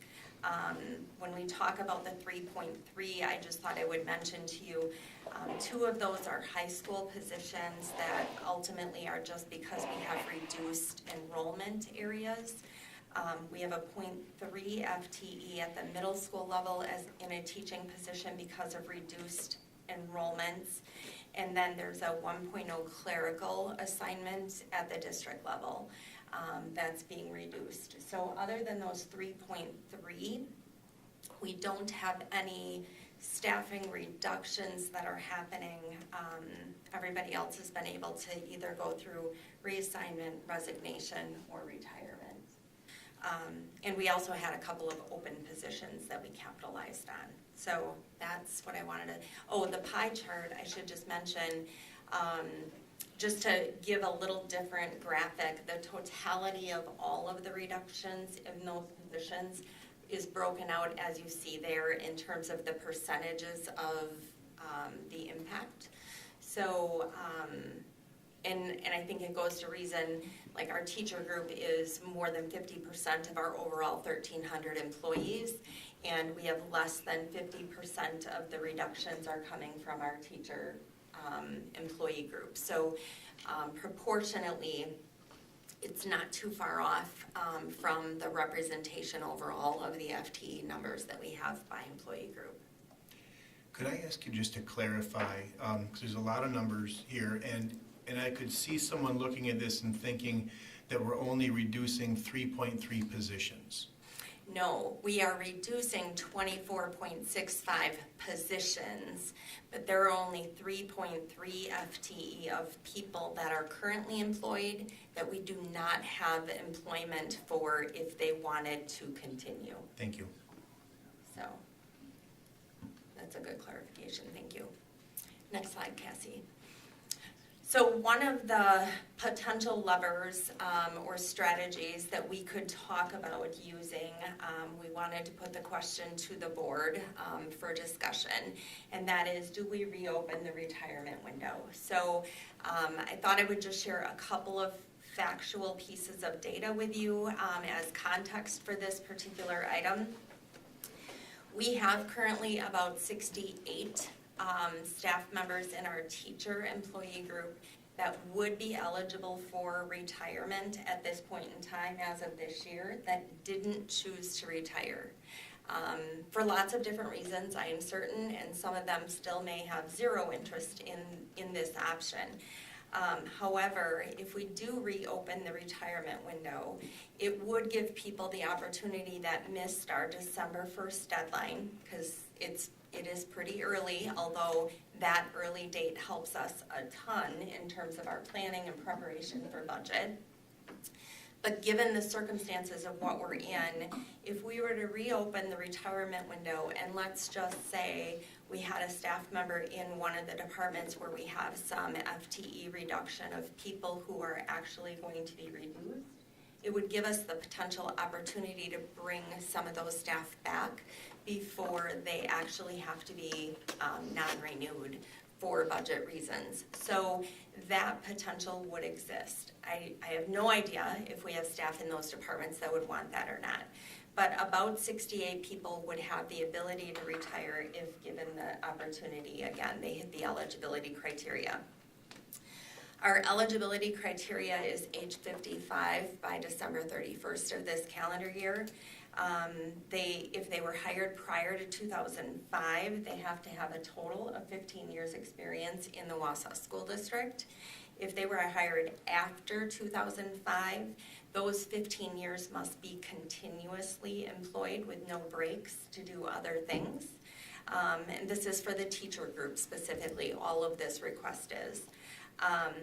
And then the other piece of information that I wanted to share is if they were hired in 2011 or beyond, and of our 68, 26 of those people are in our 2011 and beyond hires. Those staff members have a different retirement benefit than the ones that were hired prior to 2011. The prior to 2011 benefit is a defined benefit. There's a certain dollar amount that is contributed towards single or family health insurance for those individuals for that timeline. Those that were hired after 2011, the benefit was changed to a tax-sheltered annuity deposit for those individuals on an annual basis. And if they put in a certain amount, there's also a matching contribution, and that has like a scale based on years of experience they have in the district. So I knew with a couple new board members and maybe some of you who weren't even aware of that, the background might be helpful. So the question would be, do we want to reopen the retirement window just to see if we have anybody else that would be interested in retiring at this point, now that we are further down our planning process from a budgetary standpoint? Open for questions? Anyone want to start it off?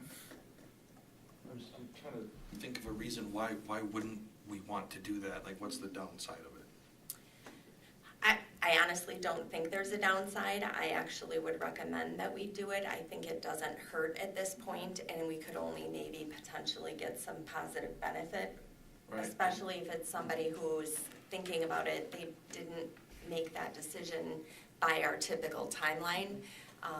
It just gives another round. I think we should do it every year. That could be a little more problematic Before from you a go planning on. perspective, but I understand. Before you go on, I would only say I'd be careful about, and this is from the personnel point of view, I'd be careful for our teachers thinking that we're guiding them to the door and then pushing them out the door. We do have a lot of people that have experiences. We do have a lot of people that want to continue because of the fact that they love what they do. We also have some people on the other side saying, well, maybe I will take that opportunity. It has to be stated in such a fashion that it is the teacher's choice and not looking like we're escorting them to the door. That's the only downside I see, and I want to throw that out in front of everybody because of the fact that I think we need to be sensitive to the people that are at that point where they can retire. Yeah, to clarify, I hope it's zero that take it for that very reason, because hearing that we lost 400 and some years of experience and 60% of teachers are leaving within 6 years, I hope zero take us up on it, but I do think that it's the right thing to do. And I agree with that. It gives an opening for choices. And that's the big thing that I think we all need to be aware of, to give a choice to people. And right down to the students, we give choices. Okay. Any other questions? Anything to add, Josh? Not on this slide. Okay. So we'll take the motion, it sounds like there's interest, so we'll take that motion at the end of the presentation Yeah, then. we can do that at the end. So we're going to switch gears a little bit to talk about budget-specific reconciliation plan for this year moving forward. So we are going to ask the board for some guidance here. We are not setting salaries tonight. I want to make sure that we're clear on that. We are asking the board for guidance as we continue our budget development. So just some things that we should think about. We do have that budget deficit amount that we talked about, and these are just things that it'd be good to keep in mind while we work through these different options. And that amount is, we'll see, is lower now based on current staffing models and salary projections. But to keep in mind, we have for many years as a district avoided short-term borrowing. So what happens every year is that around December, mid-December, a school district's cash on hand reaches its lowest available point.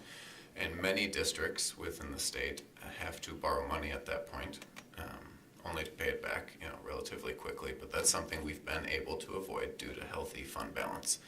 So it's something to think about as we look at what level of deficit budget are we willing to adopt going forward. Something else to consider, and we've talked about it a lot, is health insurance. Our health insurance is running hot. We adopted that 4% increase for next year.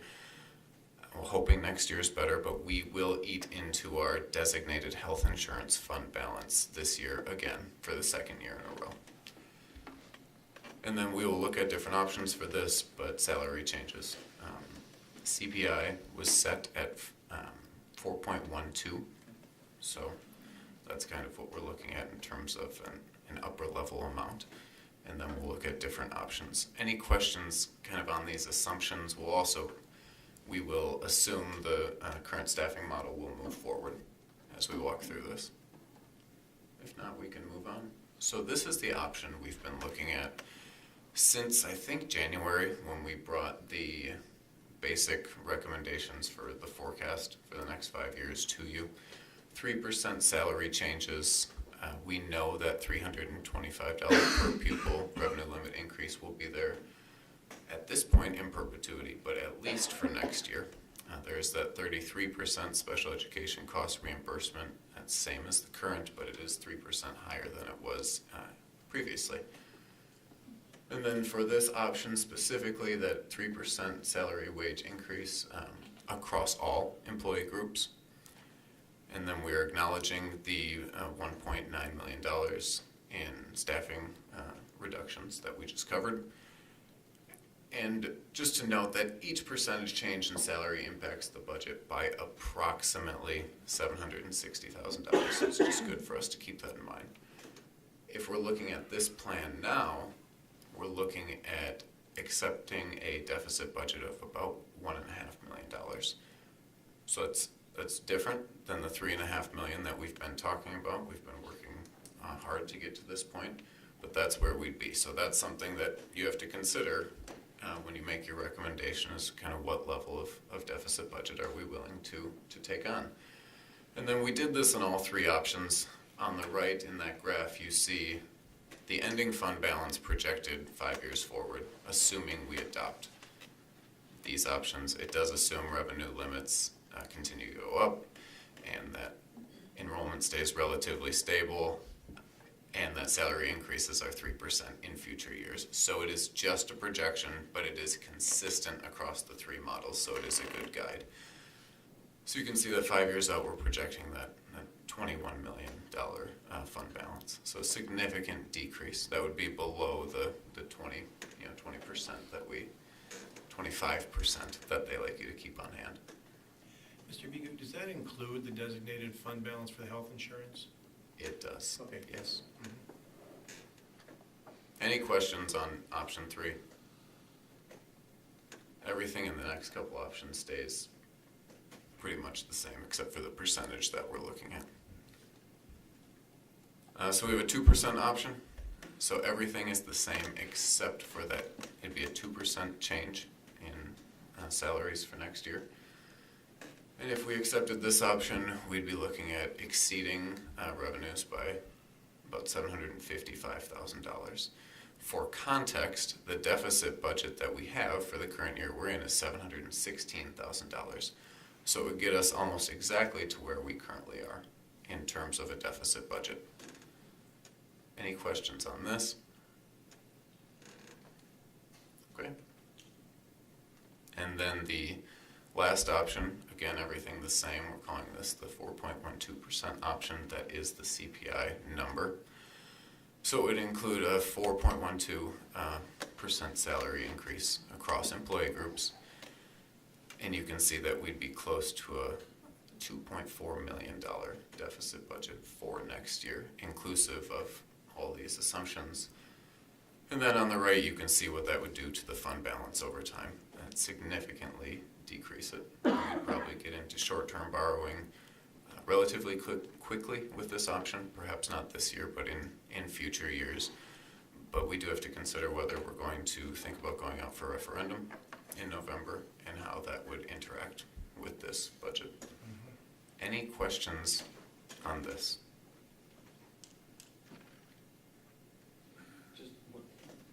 Josh, when you say relatively soon for short-term borrowing, and that's absolutely something I would not ever support a plan that got us, frankly, there at ever, because it's like renting. It's a pure expense. You're going to get nothing back from it, right?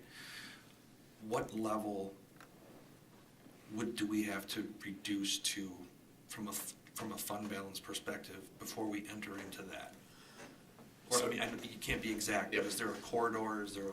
So every year is a little different, and we're recognizing that I would never want to recommend that we adopt a significant deficit budget with the realities of what taking care of our staff looks like. This current year that we're in, lowest cash on hand got to about $3 million. So just for some point of reference. So of the 32 became 3? Yes. Okay. Throughout the year, and then at the end of the year it comes back up to, so, yes. That's good to know. Thank you. Yep. If I may, newbie question here. Does the wage increase percentage have to be identical across all wage groups and income levels? It does not. I know in recent years we have adopted it that way, but not always, so. Thank you. Good question.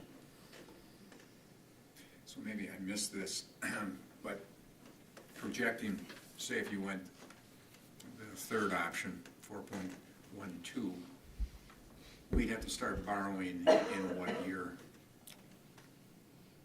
That's tricky to project. and I wouldn't want to commit to that. We'd probably be okay for this upcoming year, but beyond that, I wouldn't feel From beyond comfortable that. saying that we are good to go. Well, it's something to be thinking about, and we need to be able to think about that fact. Yep. As we're giving you guidance on which one to go with, that's a part of what we do, budget, taking a look at it. And, you know, we can't be giving away the candy store and candy, if you use that metaphor. I don't like it because people are worth being paid more. And I think we need to contemplate that, but we do have an obligation to our constituents, our taxpayers, about how much and how much are we willing to be in debt as we move forward as well. And then is that possibility that we're gonna have to take out short-term loans? And you're right, Pat, there's no way you wanna be in that situation. I've seen that with other districts, and you can't function very well. We have a healthy fund balance. We need to make sure we continue to keep a healthy fund balance as we move forward. So, any other questions? Go ahead, Jane. When I joined the board originally, we did short-term borrowing, and it's just throwing money away because it ends up costing more than you could ever imagine, and we just can't go there. So as much as I know we never give our teachers and our staff enough in raises, we just can't go there. Good point. All right, continuing on. Okay, we can move on. I think it's just one more slide. Was I doing this one?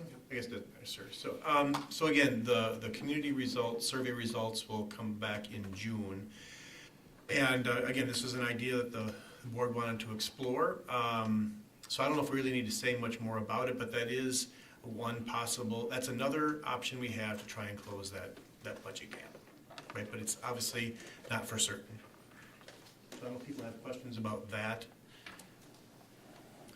I think the next one is really just possible actions. Sorry, go ahead. I was curious, I'm trying to recall what we accomplished last year, and we were able to get I thought we were above area districts around us, and So every district is different, and we were above many districts nearby, but some districts do it really oddly. Yeah. Every other year or something like that.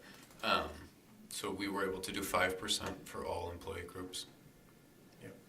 There were, obviously, CPI last year was 8. And so some districts did raise base wage by 8.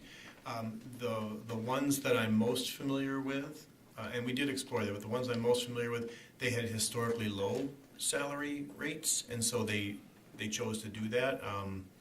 One of those districts just passed a healthy operational referendum to make up for that shortfall. So yeah, and of course the 5% outpaced our revenue increase, which was 3%. Okay, yeah, about 3%. So. All right, if there are no other questions, I'll put the first motion in front, or ask for a motion. I'm seeking a motion to recommend to the full board the approval to reopen the teaching retirement window. So moved. Second. All in favor? Aye. Opposed? Motion carries. Second motion, I'm seeking a motion to recommend to the full board the approval of budget reconciliation plan. You want a number on that? I would prefer your guidance on that, yes, what you're comfortable with. The number we've been showing you since January is that 3% number. And if you wouldn't mind me just summarizing, right, we would love to give the 4.12 that increases our deficit to 2.4 million, right? And you saw what that did to the fund balance.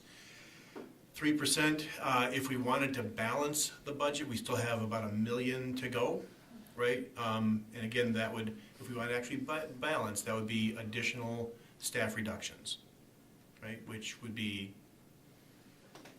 very difficult. I'm not sure where they would come from. The 2%, and I know this is not a popular option, but that gets us just about to a balanced budget. So fiscally, that would be the direction that we would recommend you, that I'd recommend you go. And then if we find ourselves in a better financial, we make a hard decision now, further down the road, we can try and catch people up. I guess that's why I asked that question about what we've done in years past, because that's part of the story. In Yes. that we've been fairly competitive, in past years, and then last year at 5%, and this year, given where we're at, what we may need to do or what we should do, and then what may come from the community being able to bring in their voice on an operational referendum. And once that information is in, will guide and steer this district and the board to, determine where we're gonna go from there, whether it's positive feedback or not. Right. I mean, this budget has been put together, even with these assumptions, this has been put together with sound fundamentals in terms of knowledge, intel, history, everything that we have been going through. What I think is gonna be our challenge between now and whatever number is approved, and as you said, John, going through an operational referendum, the community will need to understand that what is happening this year is a sliver of what will happen next year if something fundamental doesn't change. This year it's been able to happen with no impact to programs, with minimal impact to real FTEs in seats, but next year will be a drastically different scenario. And I don't say that to be doom and gloom, but people need to realize the seriousness of it and the reality of it. Next year will be programming. Next year will be many other current things that are very much value added, but that just are not going to be possible. So whatever we do this year, to me this is a hard decision, but this is going to pale in comparison to next year. So I don't know what the number is. I just want to make sure I understand, we're not setting salaries We're tonight. not. This is a No. recommendation going forward as we continue to discuss and figure things out. So we're not taking anything off the table, including perhaps some more creative looking at groups and ideas and levels and whatever else we might want to think about. That is exactly true. And just for some context, I don't believe the number that you adopted at this point last year ended up being the final number. Right. So, This is just guidance. I wonder if, and I know this is a really hard conversation, but I wonder if we could get some thoughts from the board. Are you interested in us reducing any more staffing positions? Are you expecting us to look at that? Well, we've opened up the retirement window. Yep. There may be some things there that will change the numbers as we move forward. You suggested if we went 2% and it became, we could add another percentage point down the road, we could do that as well. I think we've done that in the past, and this is not just identifying salaries, but it is working with a percentage of where we can go. And I'm kind of going like, is that a way we want to go? That's what I'm asking the board. To me, right now, directionally, I would suggest that we go with 3, and we know that we can go up or down from there, but that gives us a middle of the road to at least start with. And as things get clearer, as you said, we can refine that number. But to me, from a planning perspective, that gives us the most flexibility going forward while being the most realistic today. I think in answer to your question, Keith, obviously nobody wants to cut teachers. And what cuts we do make, if I'm understanding them, are based on the enrollment and demographics of the district. And that needs to always be the guiding light. These are not arbitrary cuts. It's not like we need to make up money, so let's go find 3 FTE. It's what is the data leading us to do. All that said, I find myself in agreement with Pat that I like the middle number as something we can bounce off of later. Just my 2 cents. See, this is not just a budget thing, but it's also a student enrollment thing, because no money depends on the students. So if this is where the board wants to start, this is a place that I think the majority of us can agree with. We could go with the 3%, put that in the slot, and continue. So I'm gonna say this again, but with a number. I'm seeking a motion to recommend to the full board the approval of the budget reconciliation plan at 3%. So moved. Second. All in favor? Aye. Opposed? Motion carries. Thank you. We'll work with that for now. Okay, agenda item number 10. Moving right along. Mr. Bushman will present the proposed Longfellow Administration Team Reorganization Plan. And I won't say any more. Fair enough, fair enough. Well, thanks for taking time tonight to hear my proposal on reorganizing LAT administrative team. And just so we're clear on it, not talking about restructuring of LAT as a building, but strictly the administrative team at LAT. I'm proposing for 3 reasons. First, I believe the model will be a cleaner model than we use right now, more efficient organizationally. If you look up on the diagram, what you'll have is on the left side is the 23-24 organizational model. The beige boxes are all of LAT administrative team. What I'm proposing is on the right side where we have a subbing out of my current position and we exchange it for a assistant director of academics for a 1-year contract. So I'm getting ahead of myself. The second reason that I'm coming to you guys is we will be getting a reduction of 1 administrator at Longfellow. This reduction forces the opportunity to evaluate our structures right now and reorganize in order to share the absorption of those that vacated position. And then the third one is based on my position as interim superintendent. This scenario provides us an opportunity to pilot and test this model during the next school year with a safeguard to revert back if needed or if we want to after this next year.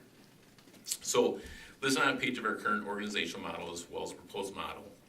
In transparency, if you look at the proposed model, it has a few positions that are listed. So for instance, nutrition, transportation, buildings and grounds. For buildings and grounds and nutrition, those are director positions, but they're not LAT director positions. So that's currently underneath the assistant superintendent of operations, which we currently exist already. He supervises those. What we would be looking at is moving into that subgroup human resources as well. As you look at the proposed model, you'll see that there's an FTE reduction with the Director of Student Learning and Achievement. That's currently the spot by Katie Caldwell. It's certainly not a reflection on her whatsoever. She does a fantastic job, but she's agreed as well to move into the Director of Secondary Ed at this time in those positions. And you'll also see that the Director of Pupil Services has been absorbed by the Director of Special Education. The combination of this will allow for some shared pain, both between the Ed Department and the Pupil Services Department because of the reduction in somebody to do tasks and responsibilities. But all the departments will be supported by the Assistant Superintendent position. With the proposal, I'm suggesting our total group of LAT administrators reduces from 9 directors down to 8, or with the superintendent included, it goes from 10 down to 9.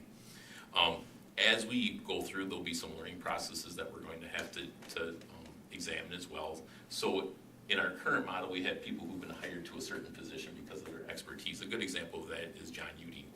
John Uding's our IT director and has a phenomenal amount of knowledge when it comes to the technology side of it, but he also has a tremendous amount of expertise when it comes to the education, having been a principal for quite a few years in the district as well. So, as things move on, as John retires, taking a look as is that the best placement for that position to be? So things of that nature. If you go to the next page, please. Again, the reorganization is only proposed for the directors. It's not for LAT as a building. Our end result will be a reduction of 1 full-time administrator from our LAT group. Job responsibilities from this reduction will be absorbed by the administrative team. The reclassification of the vacant Director of Pupil Services position will be filled with an Assistant Superintendent position.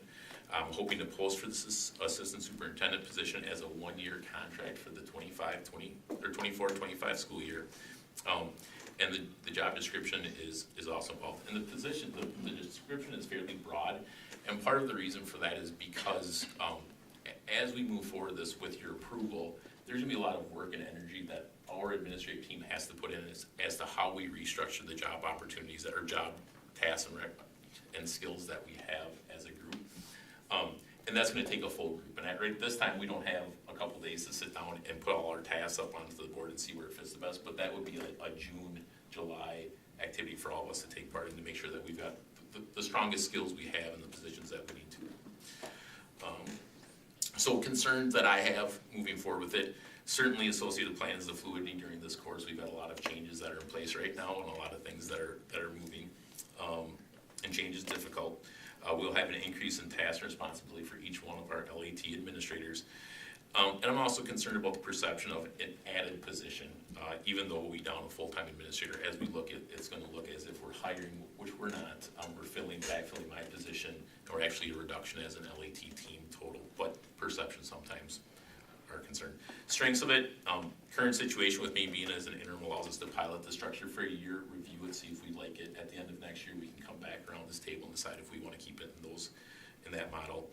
I think it increases our efficiencies and our accountabilities. There'll be more direct lines of communication with it, and it will reduce our administrative footprint. So that's what I'm proposing. I don't know if you guys have specific questions for me about it. Questions from the board? I got a question.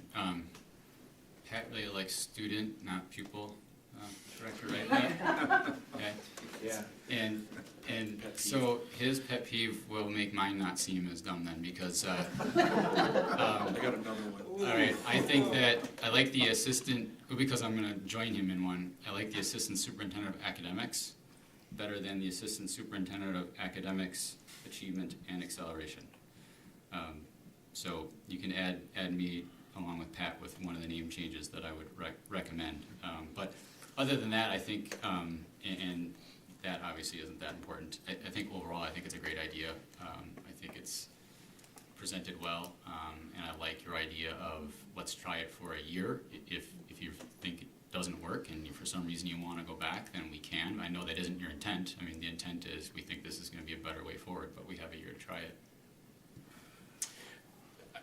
I thought about the names, on a serious note, I thought about the name as well. One of the things that I want to make sure we're catching with it is it's not just the educational side of the district, it's the pupil services, it's the special ed, it's somebody who oversees all of those structures. Okay, but if you don't make my change, you can't make Pat's then. You have to keep pupil services. Make a decision. You know, Kale, one of the questions that I had, and I know that we've briefly talked about this, but the student pupil services director is responsible for that behavior component that's going on in the district right now. We began discussion, I think, more seriously than in past years about what we're going to do about that. I would hate to see that position get diluted too much away from the behavior side of things. As part of your task inventory, I mean, you're in the position right now. Do you expect that there are some things that perhaps don't need to be done going forward, where you can free up some time for whoever's in that role to begin to, do some serious focus on the behavior side? I don't know if I'd say there's additional as much as I'm hoping that we see maybe there's some duplication of services that we're providing, and if we can streamline that together, that's going to free up some space and time. Sure. The other part is from just strictly a time-saving space. When you have an LAT group that we get together and share with information, that can be time-consuming versus streamline it, where if you have just the academic side of it, they're having much tighter conversations about things that are very specific to them versus the organizational piece, and then the two assistant superintendents reporting back to me on what's going on with things. So It's almost like an administrative PLC.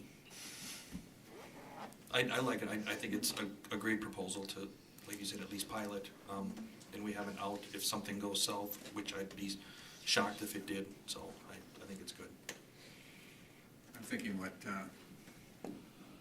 I heard this past weekend as director for Region 5 down at the directors meeting for Wisconsin Association of School Boards.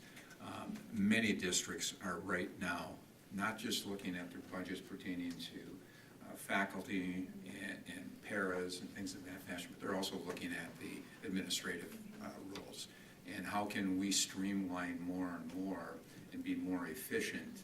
So you and I have talked about this and the fact that this is a good move forward because there are some things that can be streamlined. We do have redundancies. I don't know where they are. I'm just saying every organization has redundancies somewhere. And so if you can eliminate some of those redundancies and then also save situations of budget and things of that fashion. Now we're really going down a good direction in identifying what we're doing here in the Wausau School District. So, that is not, you're not asking for a motion, are you? I am. Okay.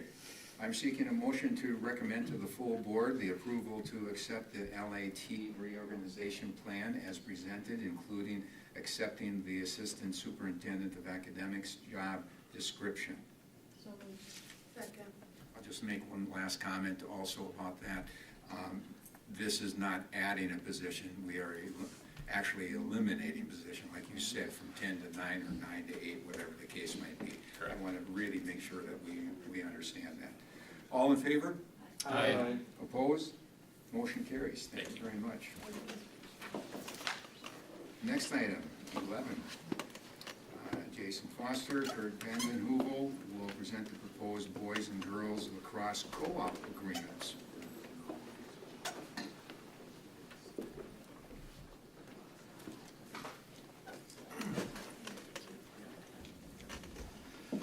Good evening. We're basically back from a year later from where we were last year. So last year we sat here and we talked about how lacrosse was going from being a club sport to a WIA sport.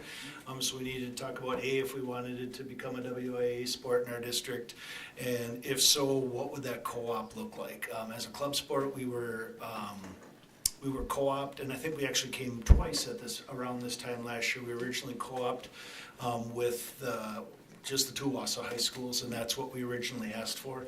And it was approved at the last second in both boys and girls lacrosse. DC Everest approached us saying they were really going to struggle with their numbers this year, so if they could join our co-op as well, and we agreed to do that. So we sit here a year in. At that time, we also reached out to Mosinee to ask if they had an interest level in it, and at that time they did not for financial reasons.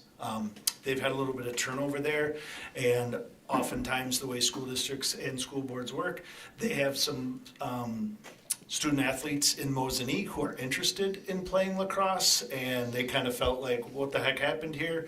And so they've actually been asking a lot of questions. They've reached out to some parents of male student athletes in Mosinee, either coming up or who are currently in high school, have reached out to me and asked about it, and I think the same has happened on the girls' side with Mr. Vanden Heuvel at East.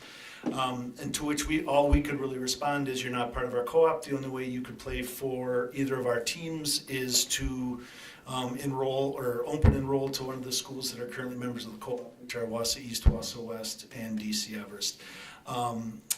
Through various reasons and pressures, I think, the Mosinee School Board kind of received some pressure, and the decision was made that they were interested in joining our co-op, which brings us back here today. So it's a similar request for boys and girls. The reasons are slightly different.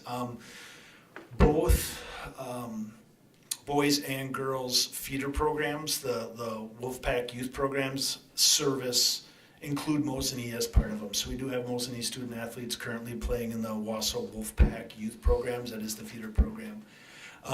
Currently this year, the 3 members of the Mosinee school district who wanted to play boys lacrosse are playing with the Pacelli team, which is not really a Pacelli team.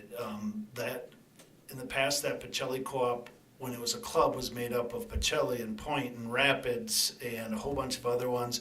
None of those school districts took the lead or decided to add a team. So the Pacelli team, while we play them twice this year, is still considered a club team. There's actually no students from Pacelli on that team, but they didn't want to buy new uniforms, so they're still called Pacelli.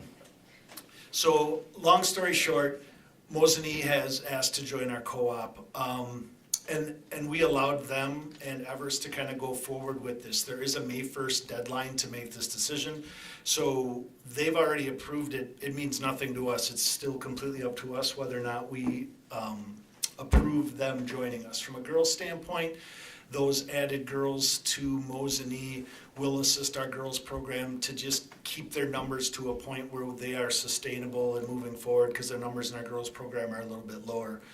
From a boys' standpoint, Mosinee's program would be adding 3 athletes to our program next year.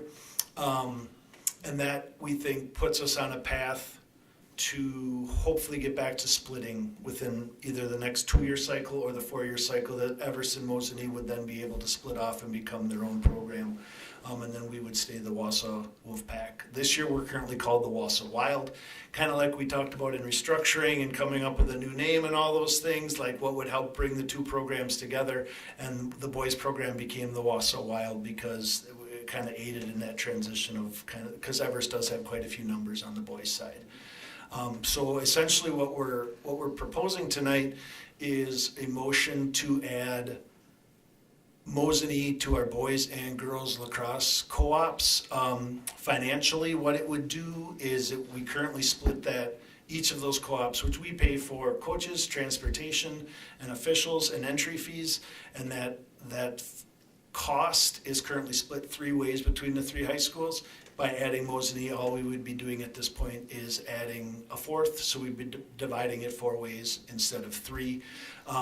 The only other piece that you probably are interested in is these co-ops are 2 years long. So we are currently 1 year into both of the co-ops that we signed last year. So by adding Mosinee, we would be starting that co-op over. So we would be starting a 2-year process. So we would come back 2 years from now to talk about whether we're keeping it the same, breaking apart into 2, adding another team, and so on and so forth. So we would be starting the 2-year process over again.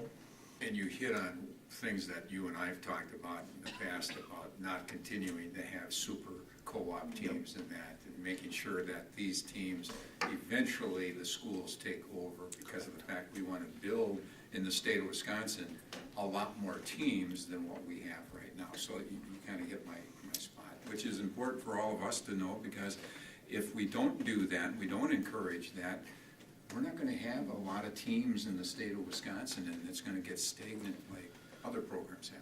We met as Wisconsin Valley Conference athletic directors today, and Stevens Point, Dave Hauser is their athletic director at SPASH, and he got an email from his superintendent last night saying what is going on with lacrosse. So it sounds like they may be very, very quickly attempting to get a WIA team for next year, and talking to Rapids, talking to SPASH, talking to Pacelli, and them getting on board and having an official team again too. So it does appear to be growing. We believe this is a step from the boys' side of it to be able for us to split back into 2 teams and add another team in the state, but also then if Rapids and SPASH would kind of get on board, looking at the potential to actually having a conference in our region as well. Exactly. Any other comments? Or as I'll put the motion in front of us, I'm seeking a motion to recommend to the full board the approval of the boys and girls lacrosse co-op agreements. Second. All in favor? Aye. Opposed?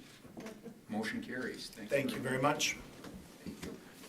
All right, I'm seeking a motion to adjourn. So moved. Second. All in favor? Aye. Opposed? Motion carries. I'm calling to order our meeting on Monday, April 22nd, 2024, a special meeting. Appointments, this is, okay, did I state that all correctly? Make sure I came across okay. This is a special meeting for Monday, April 22nd, 2024. Okay. Agenda item number 2, appointments, consent agenda, appointments, additional staff, placement staff, contract increases, separations, resignations, contract decreases, terminations, leaves of absence, retirements.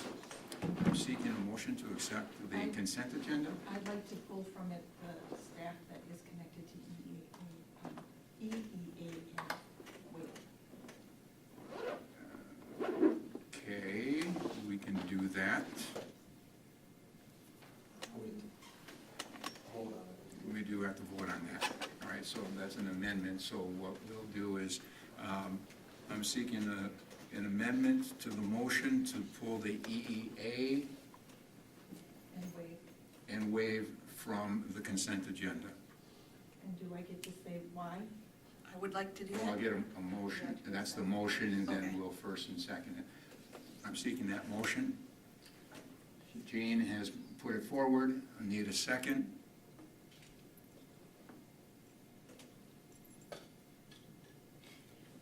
The amendment fails. Thank you. Coming back to the motion, I'm seeking that motion, which I've already stated. Did we get to the point of first and then a second? I don't believe we did. So I'm seeking a motion to approve the consent agenda. So moved. Second. All in favor? Aye. Opposed? Abstain. And abstain. 1 no, abstention. Appreciate that, thank you. Agenda item number 3, Lacrosse Co-op, Addie Mosini. I don't think we need to have anybody just talk about that now. I'm seeking a motion to approve the boys and girls lacrosse co-op agreements as presented. So moved. Second. All in favor? Aye. Opposed? Motion carries, thank you. Agenda item number 4, the administration shared presentation regarding the budget reconciliation plan at the previous meeting. First motion, I'm going to seek a motion for approval to reopen the teaching retirement window. Second. All in favor? Aye. Opposed? Motion carries. I'm seeking a motion of budget reconciliation plan number 2, the 3%. So moved. Second. All in favor? Aye. Opposed? Motion carries. Abstain. Abstain, 1 abstention, please. All right, with that, we do not have a close. We do not. We have taken that off. I'm seeking a motion to adjourn. So moved. Second. All in favor? Aye. Opposed? Motion carries. Thank you very much, everybody.